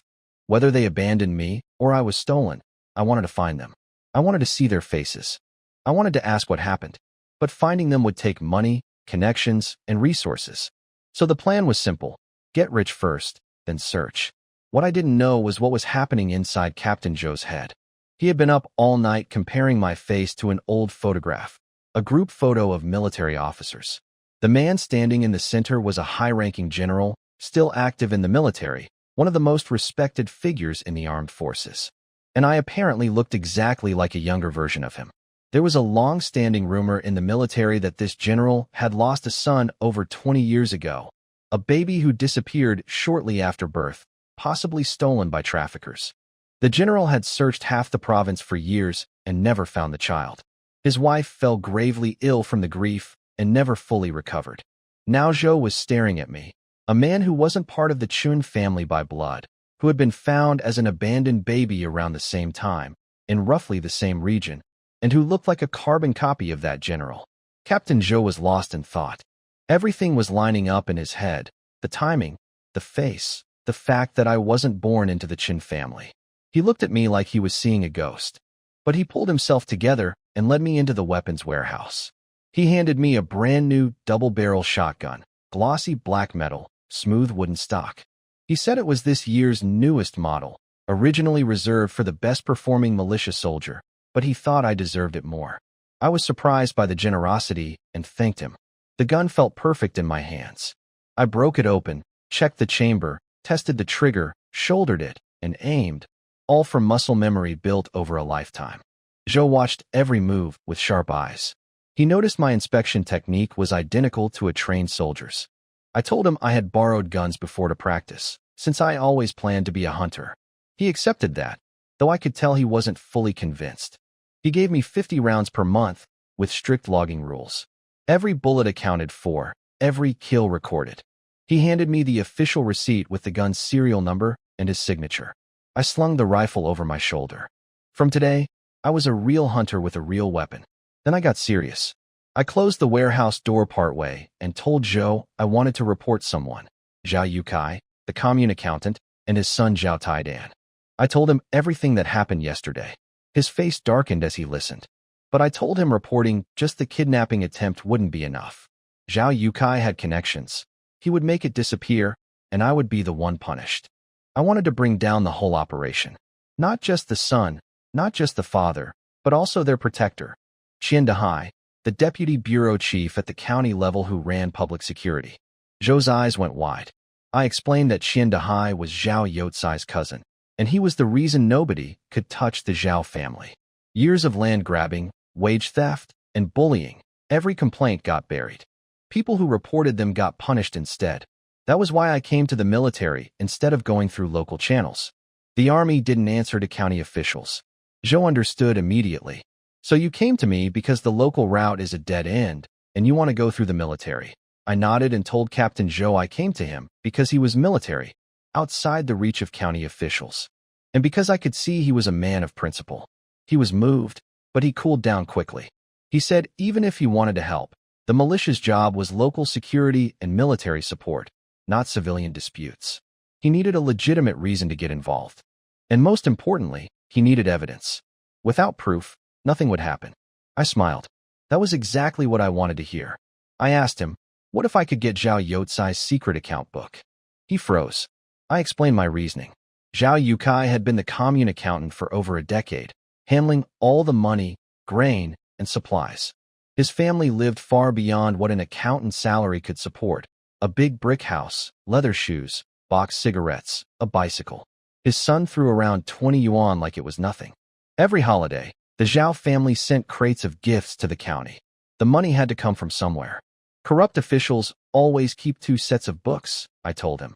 One clean version for inspections, and one private ledger recording every bribe given and received. That secret book was Zhao Youcai's insurance policy, proof he could use against his protector Qian Dehai if they ever turned on each other. So the book definitely existed. Zhou went quiet for a long time. Everything I said made sense to him. What he didn't know was how I really knew all this. In my past life, Zhao Yukai kept stealing for another decade before he finally fell. It wasn't a whistleblower who brought him down. It was a falling out with Qian Dehai. They turned on each other. The noise reached a provincial inspection team, and both of them went to prison. It was the biggest scandal the county had ever seen. And I remembered one crucial detail from that case.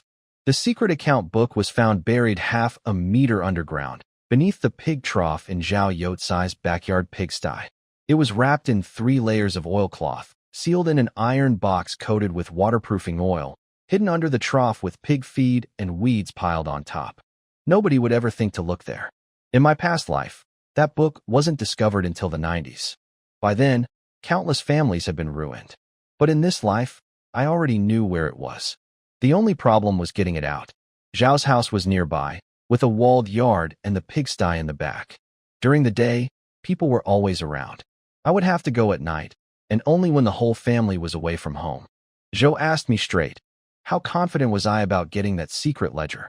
I thought for a moment. I knew where it was buried, but I hadn't scouted Zhao's property yet in this life. Wall height, guard dogs, exact layout. Details might differ from what I remembered. So I held up my fingers and said 70 to 80%. Zhou's eyes went wide.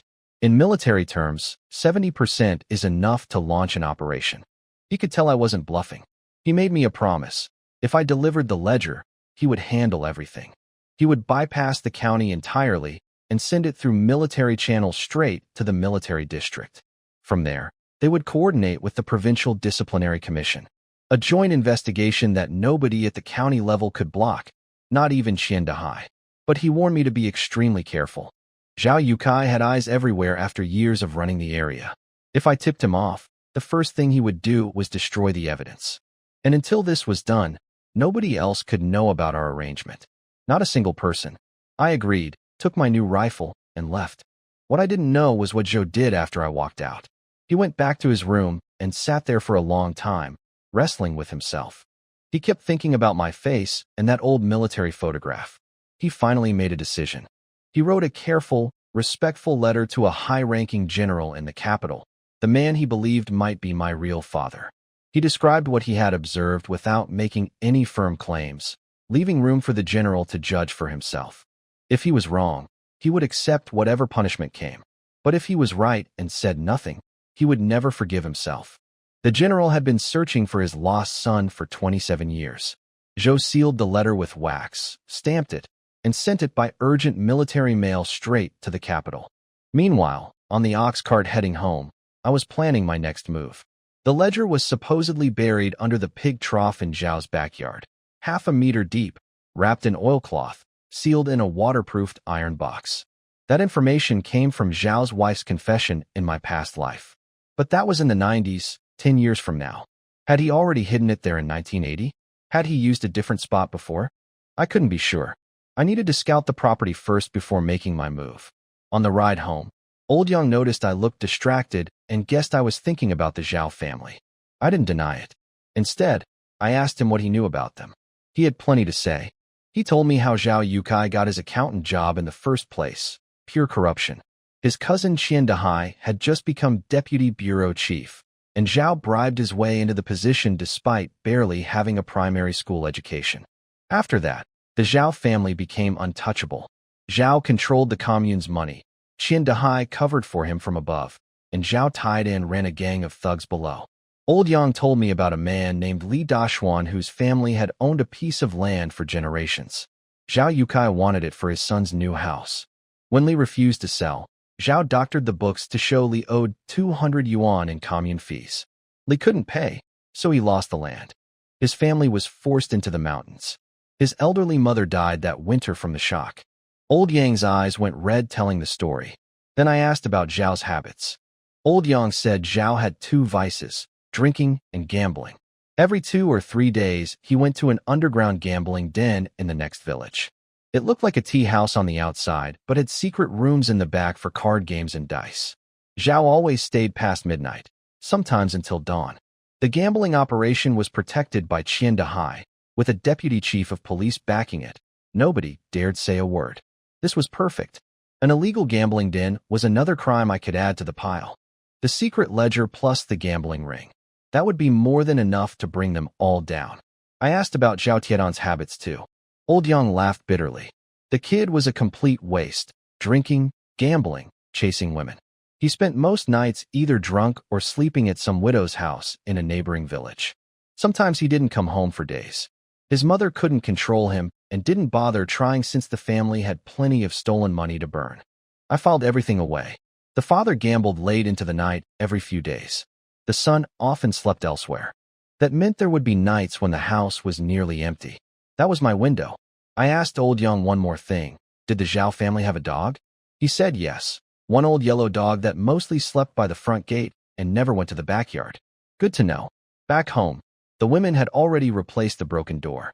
When they saw the rifle on my shoulder, Warner ran over with wide eyes and asked if she could touch it. I let her, reminding her never to point it at anyone. Ming Sui said it was the most impressive gun she had ever seen. Qing Xue asked about the Zhao situation. I told them I was handling it, and they didn't need to worry. I gave them instructions for the coming days. Zhao Tietan's broken nose would keep him away for at least 2 weeks. His father had backed down in front of the village chief and wouldn't come knocking while I had a rifle.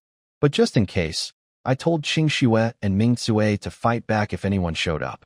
If they couldn't handle it, run to the chief's house. Warner promised she wouldn't freeze up like last time. I told them I would be going out at night sometimes and might come back late. Don't wait up. Don't ask where I went or what I did. The less they knew, the safer they were. Qing Xue understood. She just asked me to come home safe.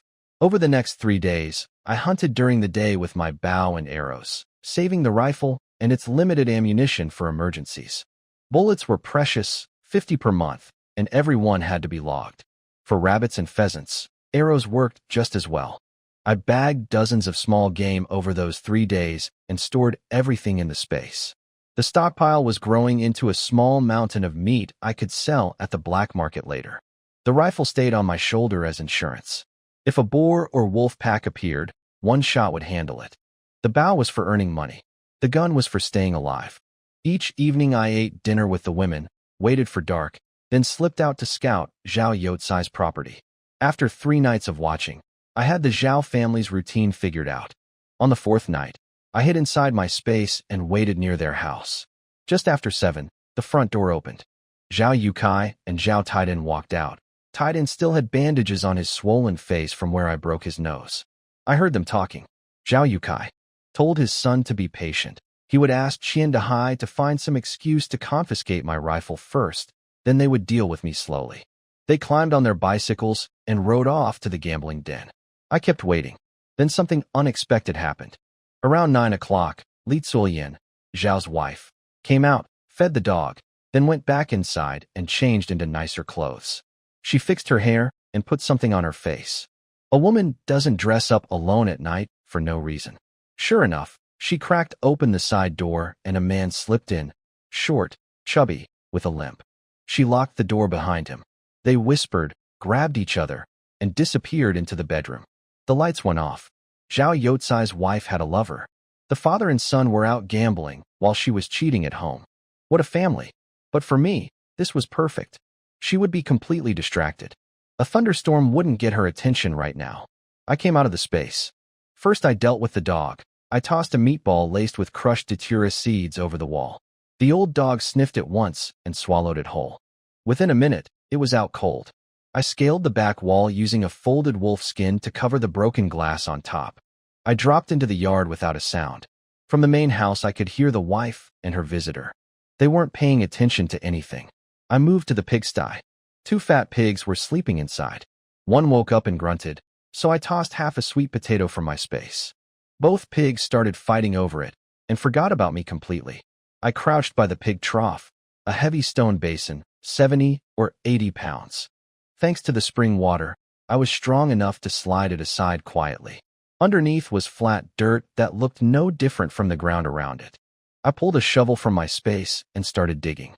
Slow, quiet, controlled. One scoop after another. About half a meter down, my shovel hit something hard. My whole body went electric. It was there.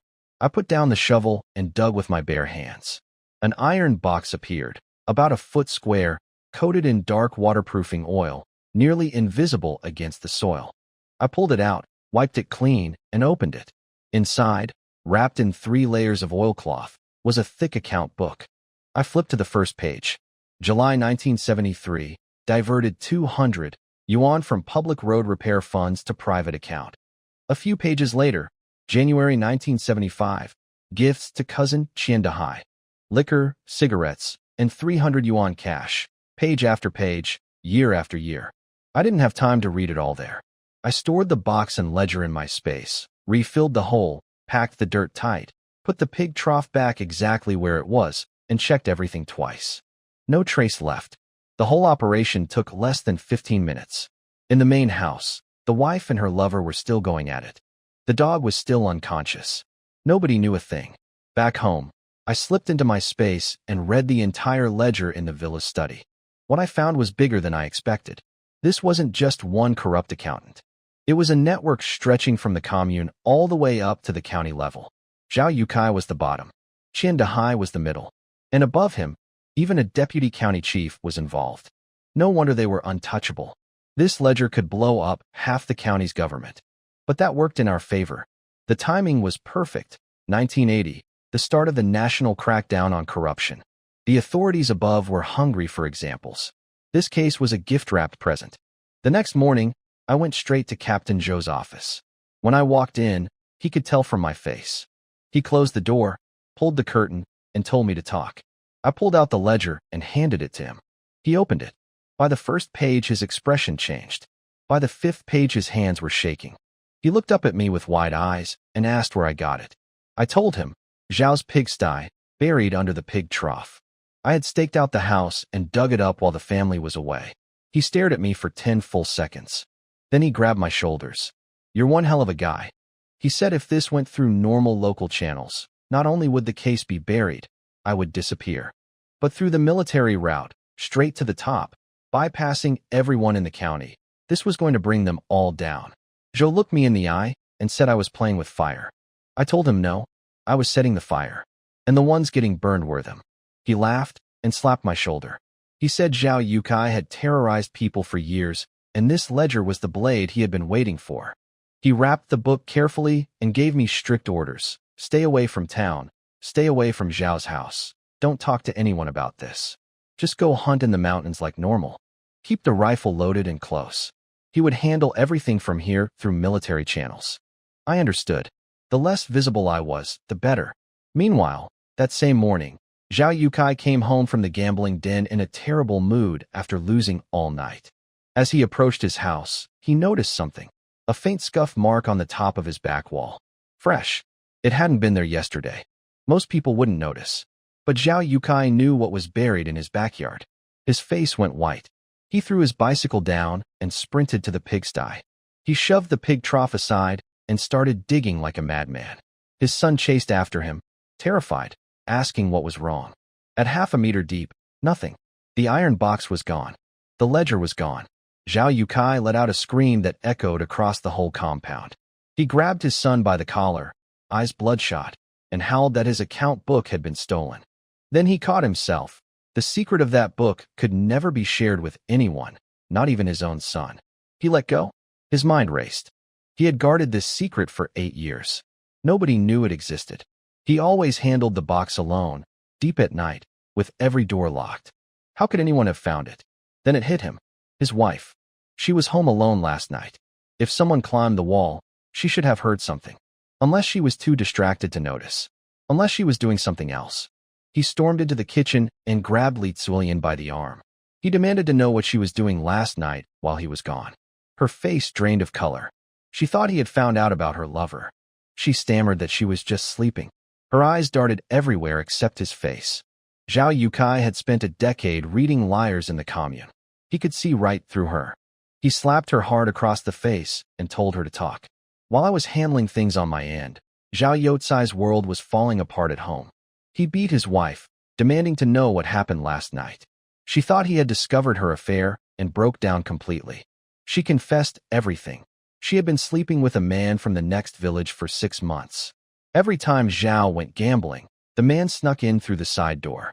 Zhao Yukai had come home to discover his secret ledger was stolen. Now he learned his wife had been cheating on him for half a year. The double blow was too much. His face went purple. He started foaming at the mouth and collapsed backward, cracking his head on the doorstep. He passed out cold. His son ran screaming for the village doctor. Back at my house, the 3 women met me at the gate. I told them it was done. I had handed the evidence to someone reliable, and results would come soon. I gave no details. The less they knew, the safer they were. Just live normally and wait. Warner started crying again, blaming herself for everything. She said if it weren't for her, we never would have crossed the Zhao family. She called herself a curse. I walked over and lifted her chin so she was looking at me. I told her this had nothing to do with her. Zhao Taidan was the kind of trash who would prey on any woman. Sun Ho Hot was a criminal who sold people. I fought them because they deserved it. My choice, not her fault. I wiped her tears with my thumb and told her she was my person. Anyone who messed with her would answer to me. That was just how I was. I protected what was mine. She froze, cheeks turning red, and repeated softly, I'm your person. Then she blushed all the way down to her neck. Qing Xue and Ming Tsue couldn't help laughing at her. I ruffled her hair and told her to never call herself a curse again. She was family. She nodded hard, tears still wet on her face, but smiling now. And somewhere behind those eyes, I could tell she had made some kind of quiet decision about something. That night, I lay on the bed thinking about Zhao Yukai. If he had discovered the ledger was gone, he must be losing his mind right now. But he had no reason to suspect me. A hunter wouldn't know about a commune accountant's secret books. Still, I needed to stay alert. I was starting to drift off when I heard my door creak open. Someone slipped inside, moving as quietly as possible. I didn't open my eyes. My senses told me it wasn't a threat. The person smelled of soap, freshly washed. No thief bathes before a robbery. The blanket lifted. A warm, trembling body slid in next to me. A cold, soft hand touched my arm. I opened my eyes. In the pale moonlight, I saw Warner's face inches from mine. She was wearing only a thin inner garment, shaking like a leaf, eyes full of fear and courage at the same time. She told me she had made up her mind. She said her life already belonged to me. She knew she was just a widow who had been sold and traded her whole life, and she had nothing to offer. But her heart was mine. Even if I didn't want her, even if I didn't take responsibility, she was willing. Then she leaned up and kissed the corner of my mouth, soft as a butterfly's wing. Every drop of blood in my body caught fire. I was 27, had been alone my whole life, both lives, and the spirit spring water had made me stronger than I had ever been. A beautiful woman had just climbed into my bed and kissed me. If I could stay calm after that, I wouldn't be human. But I didn't rush. I looked at her carefully. The well water mixed with spirit spring had changed her. Her skin was now smooth and glowing, her features delicate and alive. She was shaking but refusing to back down. I told her I don't do things without taking responsibility. If she came into my bed, she wasn't leaving. Her eyes flew open. Before she could say another word, I kissed her. Not gently this time. In the next room, Qingxue and Mingxue were both awake. They had heard the door. They knew exactly what was happening. Mingxue sat up and said she couldn't take it anymore. She wanted to go too. Qingxue tried to scold her, but her own face was burning red. Mingxue reminded her of their promise. They had agreed to share, no jealousy, no regrets. Mingxue got up and left the room. Qingxue sat alone on the bed, heart pounding, listening to the faint sounds from my room. She whispered to herself that she couldn't stand it either. Qingxue couldn't stay in bed either. She put on her shoes and went outside. She found Mingxue already standing by my door in the cold. They could hear water inside. The two of them stood there in the freezing night, unable to leave, unable to go in. After a long time, Qingxue finally pulled Mingxue away. She said Wanner had suffered more than any of them and deserved this moment. Their turn would come. They went back to bed but couldn't sleep. The next morning, I woke up with Wanner curled against my chest, still sleeping peacefully. I looked down and saw something that stopped me cold, a spot of red on the sheets. She had been a virgin. It hit me all at once. She had been married to a fool who never touched her. She went through years of abuse from her mother-in-law, was thrown out, nearly sold off. And through all of it, she had never been with anyone. She gave her first time to me. And she hadn't told me because she was afraid I would stop if I knew. When she woke up, shy and soft-voiced, I asked her why she didn't say anything. She buried her face in my chest and whispered that she didn't want me to hesitate. She had waited her whole life for someone worth giving herself to. Even if it was only once, she wouldn't regret it. I kissed her forehead and told her it wasn't going to be just once. It was for life. I would take responsibility for her. She cried, but she was smiling. She held on to me like I was everything she had in the world. Wanner fell back asleep almost immediately. I carefully tucked the blanket around her and stepped outside into the cold morning air. I needed to clear my head. There was still Zhao Yukai to worry about, and my own origins to figure out. Then the door of the other room opened. Qingxue and Mingxue came out, both with dark circles under their eyes. Mingxue said casually that someone had kept them up all night. I turned red. They told me not to feel guilty. They said the three of them had made a pact long ago. Whoever was first, the other two wouldn't be jealous. Mingxue stepped forward and kissed me hard on the lips. Then Qingxue kissed my cheek. Both said their first times would be for me, and only me. Then they ran back inside, faces burning. I stood in the yard, completely overwhelmed. I ended up jumping into the ice-cold spirit spring inside my space just to cool down. Around midday, while the women were still resting, I heard yelling at the gate. It was Wang Ho-Hot, my so-called mother, with my two older brothers behind her. She was screaming that I had brought disaster on the Chen family by fighting the Zhao family. She demanded I go beg for forgiveness, kowtow to Zhao Yukai, and make things right before the whole family suffered. My eldest brother said I should apologize before Zhao crushed us all. My second brother wouldn't even look at me. I laughed. I reminded them we had already cut family ties. My business had nothing to do with them. Even if I killed the entire Zhao household, it wouldn't touch the Qin family. I told Wang Ho-Hot that if she came to my door again making noise, she would learn what real consequences looked like. She tried pulling the mother card again. That's when I dropped the bomb. You know exactly whether or not you actually gave birth to me. Her face froze. Panic flashed in her eyes. She had never told anyone I was adopted, picked up off the road as a baby. She thought the secret was hers alone.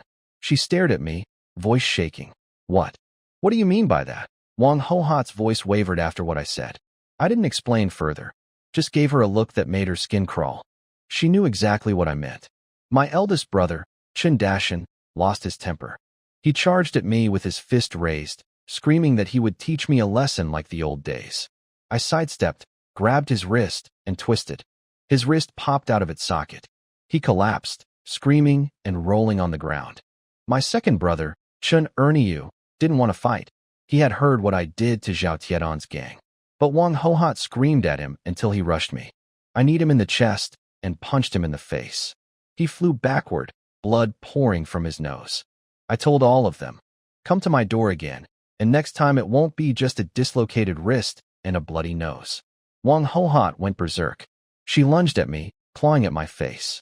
Before I could stop her, Qingxue came flying out of the house. She grabbed Wang Hohat by the hair and yanked her back, then started slapping her across the face, hard, fast, over and over. "This is for bullying my man. This is for letting his wife die. This is for coming here to cause trouble." Wanner charged out with a broom and started whacking Wang Hohat across the back.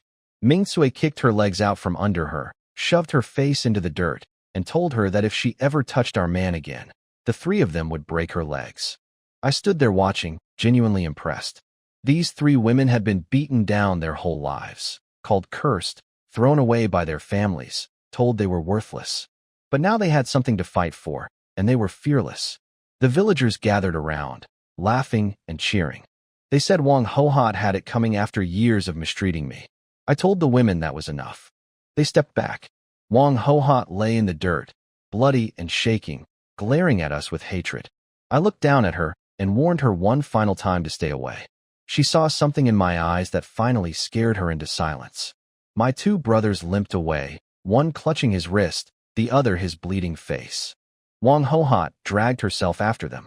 Then old Yang came sprinting up to the gate, drenched in sweat, eyes wide. "Chenemo, something huge just happened." Old Yang burst in with the news. Zhao Yukai had collapsed the night before, a stroke. Half his body was paralyzed. And the reason? He found out his wife had been cheating on him for 6 months. The shock, on top of discovering his ledger was gone, was too much. He passed out and hadn't recovered. But there was more. That very morning, men in military uniforms had gone to the commune office, searched Zhao Yotsai's desk and cabinets, and walked out carrying stacks of documents. Nobody at the commune dared say a word. The villagers went wild with excitement. Years of Zhao's bullying, and now it was all coming down at once. Cheated on, struck down, and raided by the army, all in one night. Wang Hohat's face cycled through every color. Minutes ago, she had been demanding I go beg Zhao for forgiveness.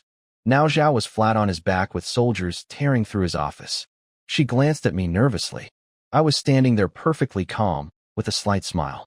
She could tell something was off, but couldn't figure out what. Her tone changed instantly. She started backpedaling, said she was just talking, didn't mean anything by it. Qingxue shut her down cold, reminding her of every threat she had just made. Wanner and Mingcui piled on, warning her that if she ever came near me again, they would show up at her door every day and tell the whole village exactly what kind of mother she was. Wang Hohat grabbed her 2 injured sons and limped away. The villagers laughed as they went. After things calmed down, Mingcui turned on Wanner, poking her forehead and teasing her mercilessly about sneaking into my bed ahead of everyone else. Wanner turned bright red and stammered that she couldn't help it. I was too much of a gentleman and would never have made the first move, so she might have waited forever. Qingxue laughed and said they needed to learn from Wanner's boldness. I stood there with a red face, coughing awkwardly, pretending I wasn't hearing any of this. Mingcui kept teasing Wanner, asking her all sorts of embarrassing questions about the night before. Wanner whispered that I was gentle and always worried about hurting her. I couldn't take it anymore and practically ran out of the house, saying I needed to check on things outside. Mingcui nearly fell over laughing at me. Before I left, Mingcui told Wanner plainly, next time, it was her turn and Qingxue's. No more cutting in line. Wanner nodded and said she had no regrets. Giving herself to me was the best decision she ever made. I walked around the village to cool off, then came back and sat in the yard thinking. Zhao Yukai was down with a stroke, his office had been raided by the military, and his wife's affair was the talk of the village. Everything was moving according to plan. But I couldn't relax yet. Qian Dehai was still out there. Until he was taken down too, the Zhao family still had a lifeline. Qingxue brought me a bowl of hot porridge. Then she asked me quietly if I had something to do with what happened to Zhao Yukai. She had noticed my late nights and early mornings, and the timing of everything was too perfect to be coincidence. I told her she didn't need to know the details, just that Zhao Yukai brought this on himself. She nodded and said she understood, and that no matter what, she and the other two women would always stand behind me. I reached over and held her hand. She turned bright red, and her heart was pounding so hard I could almost hear it. Then Wanner appeared in the doorway, grinning. She teased Qingxue for blushing, getting her revenge for all the teasing earlier. Then Wanner walked over and wrapped herself around my arm, asking why I was only holding Qingxue's hand and ignoring her. I sat there, surrounded by three women who all wanted my attention, feeling my face burn. I was a man who had hunted wolves and fought gangs, but this was the one battle I had no idea how to win. The three women spent the rest of the day teasing each other and competing for my attention. Wanner clung to my arm and complained I was playing favorites with Qingxue. Qingxue stammered that she only brought me porridge. Mingxue leaned in close and whispered something in my ear that made my whole body go stiff. I couldn't take it anymore. I made up an excuse about checking traps in the mountains and bolted out the door like wolves were chasing me. Behind me, I could hear them laughing. Mingxue called me hopeless. Wanner pouted that I ran away before she could hold my hand. Qingxue tried to deny everything while the other two cornered her about the hand-holding they caught us doing. I needed distance to think clearly. The situation with Zhao was progressing, but it wasn't over. Qian Dehai was still in his position. Until the military investigation reached him, anything could happen. That night, things got worse at the Zhao house. Zhao Taiden sat by his father's bed, staring at the man who used to run the commune like a king. Now Zhao Yukai lay there paralyzed on one side, drooling, barely able to speak. Li Tzuilian cowered in the corner, bruised and sobbing, begging for forgiveness. Zhao Taiden screamed at her that this was all her fault. If she hadn't been cheating, his father wouldn't have collapsed. Then Zhao Youcai's one working hand started shaking. He forced out a few broken words through his twisted mouth. He told his son to find his cousin, Qian Dehai. Something about an account book. While I was at home dealing with the women's teasing, the Zhao family was falling apart. Zhao Yukai regained consciousness just long enough to grab his son's wrist with terrified eyes and force out two words, account book. He told Zhao Taidan to go find Qian Dehai immediately, that everyone would be ruined if they were too late. Then he passed out again. Zhao Taidan had never seen his father that scared. He finally understood, whatever that account book was, it was the most important thing his father owned. He grabbed a flashlight and ran into the night.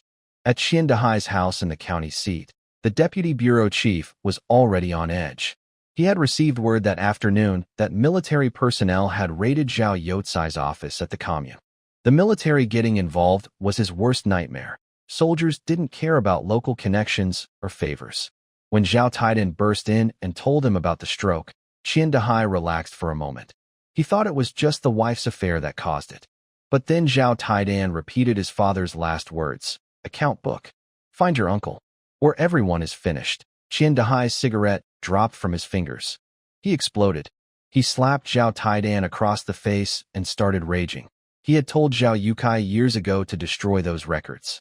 That fool had kept them as leverage, probably planning to use them against him someday if things went bad between them. Now the book was missing, and the military had come searching. Qian Dehai paced the room, trying to think. He asked Zhao Taidan who his father had clashed with recently, who could have found and stolen the ledger. Zhao Taidan said the family had too many enemies to count. But when pressed for the most recent conflict, his eyes lit up. There's one. A guy named Chinemo. Qian Dehai asked who Chinemo was. Zhao Taidan told him everything. The fight over Wanner, the broken nose, and that I had recently gotten a hunter's license and seemed close to Captain Zhou Taizhu. The moment Zhou's name came up, Qian Dehai's expression turned ice cold. The same military captain who raided the office was connected to me. He didn't wait to confirm anything.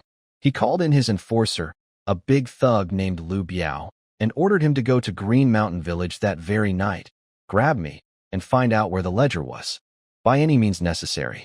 Then Qian Dehai pulled out a black leather bag with 30,000 yuan inside, his emergency escape money.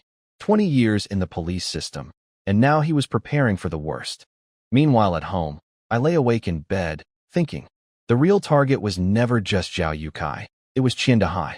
And I knew he wouldn't sit quietly once he learned about the missing ledger.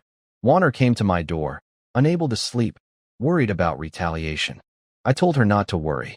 Then Ming Tsue appeared and teased Warner about sneaking over to my room again. Qing Xue came out too and told everyone to let me rest. I looked at all three of them and promised I would keep this home safe. After they went back to bed, my smile faded. I was ready for whatever came next. At 3 in the morning, I heard it. 3 sets of footsteps outside. My traps around the yard were triggered. Someone had just tripped the wire I had set up. I snapped my eyes open. Enhanced senses from the spring water made every sound crystal clear. The 3 women rushed into my room, whispering urgently. Qing Xue said she heard people outside. Ming Tsue confirmed there was more than one. They had come. Qian Dahai had sent his men. I told the 3 women to leave through the back door and get the village chief. Qing Xue didn't want to go. She grabbed my arm, terrified. But I told her to trust me, the same way she always had. She bit her lip, nodded, and led the other 2 into the darkness. I loaded my rifle and waited. 3 men burst into my yard. Their leader, Lu Biao, kicked down the gate and told me to come out. He sent his 2 thugs toward the main house while he headed for the women's room, licking his lips and muttering something disgusting about wanting a taste. He pushed open the door and found a gun barrel pressed against his forehead. "Say that again," I said. His face went white. Sweat poured down his temples. He stammered that he was from the Public Security Bureau. I told him that real police don't break into homes at 3 in the morning with iron clubs. He was just a burglar impersonating an officer. That made his crime even worse. His 2 men were already down. They had stepped right into the bamboo spike traps I set around the yard. Both were on the ground screaming, stakes through their ankles. I pressed the gun lower, pointing at a part of him no man wants to lose. He dropped to his knees instantly, begging. I asked who sent him. He said Qian Dahai, the deputy bureau chief, wanted me brought in to answer questions about an account book. So Qian Dahai already knew. He was panicking and trying to grab me before the military could act. I knocked Lu Biao out with the rifle, and tied all 3 of them up in my woodshed. Live witnesses were more useful than dead ones. When Qing Xue returned with the village chief, I told him everything. The ledger, Captain Zhou, the military investigation, and now Qian Dahai sending armed men to silence me. The chief was stunned at how far ahead I had planned. I said we needed to get to the militia compound immediately. That was the safest place, military territory where Qian Dahai had no authority. Once he was arrested, it would all be over. The chief sent old Yang to hitch the ox cart. Within the hour, we were rolling through the dark toward town. Me, the 3 women, and everything we needed. We reached the militia compound before dawn. I jumped off the cart and told the guards I needed to see Captain Zhou. I told the guards who I was, and they recognized me immediately from the shooting exam. One ran to get Captain Zhou while the other led us inside. Zhou was waiting in his lit office, already in uniform. I told him everything. Qian Dahai's men breaking into my home at 3 in the morning, the iron clubs, Lu Biao heading toward the women's room. I explained how I had trapped them and tied them up. Zhou's jaw tightened. He hadn't expected Qian Dahai to move that fast. Then he showed me a telegram on his desk. The military district had approved the investigation. A special team would arrive the next morning. He looked at me and said it plainly. Qian Dahai and the Zhao family were finished. The 3 women nearly collapsed with relief. Qing Xue's eyes went red. Ming Tsue slapped her thigh and cheered. Warner asked if we were really safe now. I told her that once the military investigation team arrived, no county police chief could stop what was coming. That same night, Qian Dahai realized Lu Biao wasn't coming back. He packed his bags, suitcases full of cash, gold bars, jade, antiques, and tried to flee with his wife and daughter. He told them they were going on a trip. He opened the back door and found a dozen armed soldiers pointing rifles at him. Zhou stood at the front. Qian Dahai tried bluffing, said he was a deputy bureau chief, and Zhou had no authority. Zhou smiled coldly. He brought out Lu Biao and his 2 thugs, all tied up and beaten. Lu Biao had confessed everything. Then the soldiers opened Qian Dahai's suitcases. Cash, gold, and valuables spilled across the ground, far more than any salary could explain. Finally, Zhou pulled out the account book. He held it in front of Qian Dahai's face and told him every bribe, every theft, every dirty deal was written in black and white. Qian Dahai's legs gave out. He dropped to his knees. They dragged him away. After 3 days of interrogation, Qian Dahai broke completely and confessed to everything. That pulled Zhao Yukai, and Zhao Taidan down with him. Soldiers dragged Zhao Yukai from his sickbed. Zhao Taidan cried and begged when they came for him.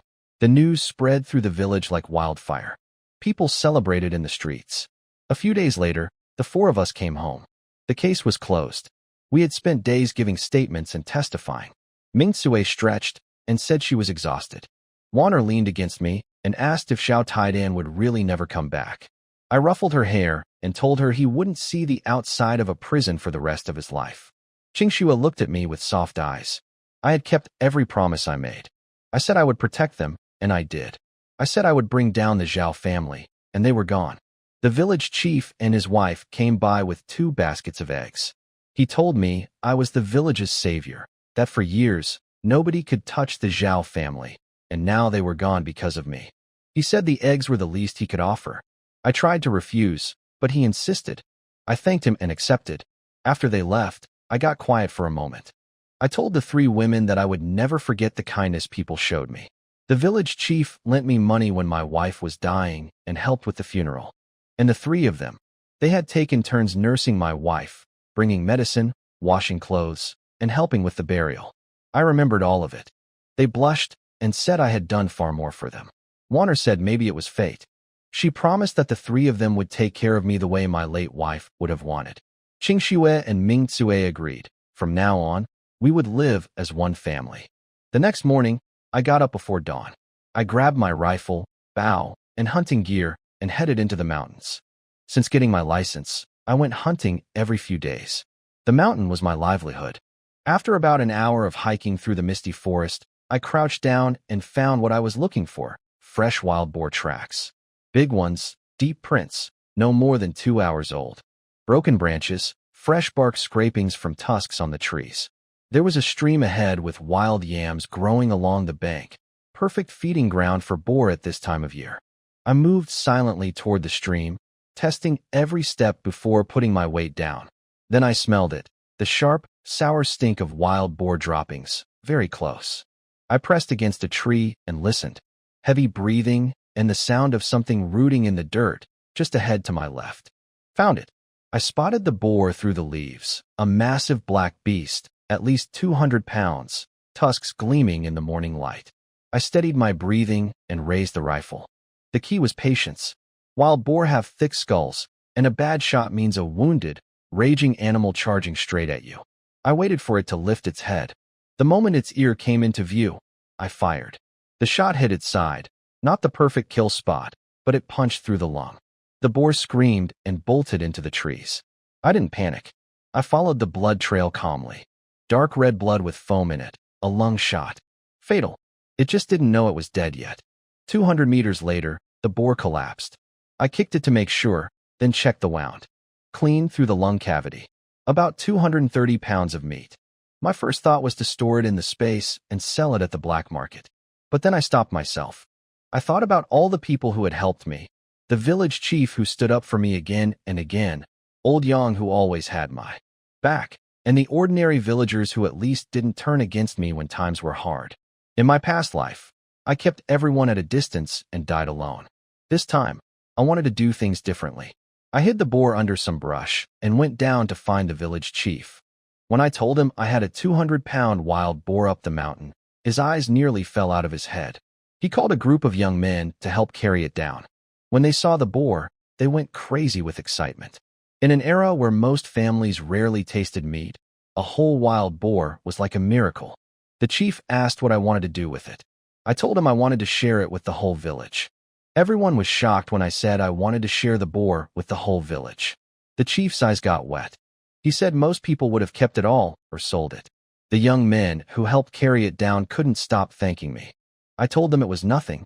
We were all neighbors. By the time we reached the village, half of the residents had already gathered at the threshing ground. The chief announced that I was giving the meat to every family, divided by the number of people. The crowd erupted. Women grabbed my hands with tears in their eyes, saying their children hadn't tasted meat in months. I told them it was just the right thing to do. The three women stood at the edge of the crowd watching me. Qingxue smiled and said I always acted before I spoke. Ming Tsue crossed her arms proudly and said nobody else would give away 200 pounds of meat like that. Warner just watched me with soft eyes, whispering that I was wonderful. The young men butchered the boar right there and handed out portions to every household. People left grinning, promising to help me whenever I needed it. Meanwhile, my eldest brother's wife heard the news and ran home to tell Wang Hohat. She burst through the door screaming that I had killed a huge wild boar and was giving it away to the whole village, but not to the Qin family. Wang Hohat shot up from her bed. She had been resting, but the moment she heard about 200 pounds of free meat going to everyone except her, all her aches disappeared. She grabbed her walking stick and started raging, saying she raised me for 20 years and deserved her share. My sister-in-law poured fuel on the fire, complaining that the three widows were strutting around like queens while the Qin family was treated like garbage. Then my two brothers rushed in, having heard the news too. Wang Hohat slammed her stick on the ground and declared they were all going to the threshing ground to demand their share. In her mind, since I was Qin family blood, anything I hunted belonged to them too. Wang Hohat and my two brothers stormed into the threshing ground just as the last portions were being handed out. She slammed her walking stick on the ground and screamed that I was an ungrateful animal, giving meat to strangers but nothing to my own mother. She demanded 2 shares. My brothers chimed in, saying family should come first. I looked at them calmly and asked the whole village to judge. I reminded everyone what happened when my wife was dying. I knelt at the Chun family door begging for help, and they told me her death was my problem. Wang Hohat agreed to cut ties with me that day. Now she smelled meat and came running back. The villagers muttered in disgust. They all remembered. The village chief stepped forward and tore into her. He reminded everyone that he was the one who helped me borrow money for the coffin, because the Chun family refused to lift a finger. He asked what kind of mother abandons her son and then shows up demanding free meat when he succeeds. My 3 women lined up in front of me. Ming Tsue told Wang Hohat she had no right to anything of mine. Qingxue said the whole village knew what the Qin family did. Warner stood tall and said I could give my things to whoever I wanted, and the Chun family didn't qualify. When Wang Hohat saw she was losing, she collapsed on the ground and started her old trick, screaming and crying, calling the 3 women fox spirits, husband killers, and evil stars who had stolen my soul. She wailed about how they were cursed women who brought death to every man they touched. Some villagers shifted uncomfortably. The stigma of being a young widow was real in this era, and Wang Hohat knew how to use it. Warner's eyes went red. Those words, curse, broom star, husband killer, had been stabbed into her heart since childhood. But Qingxue grabbed one hand and Ming Tsue grabbed the other. They told her not to be afraid. They had a man who stood behind them now. Other people's words meant nothing.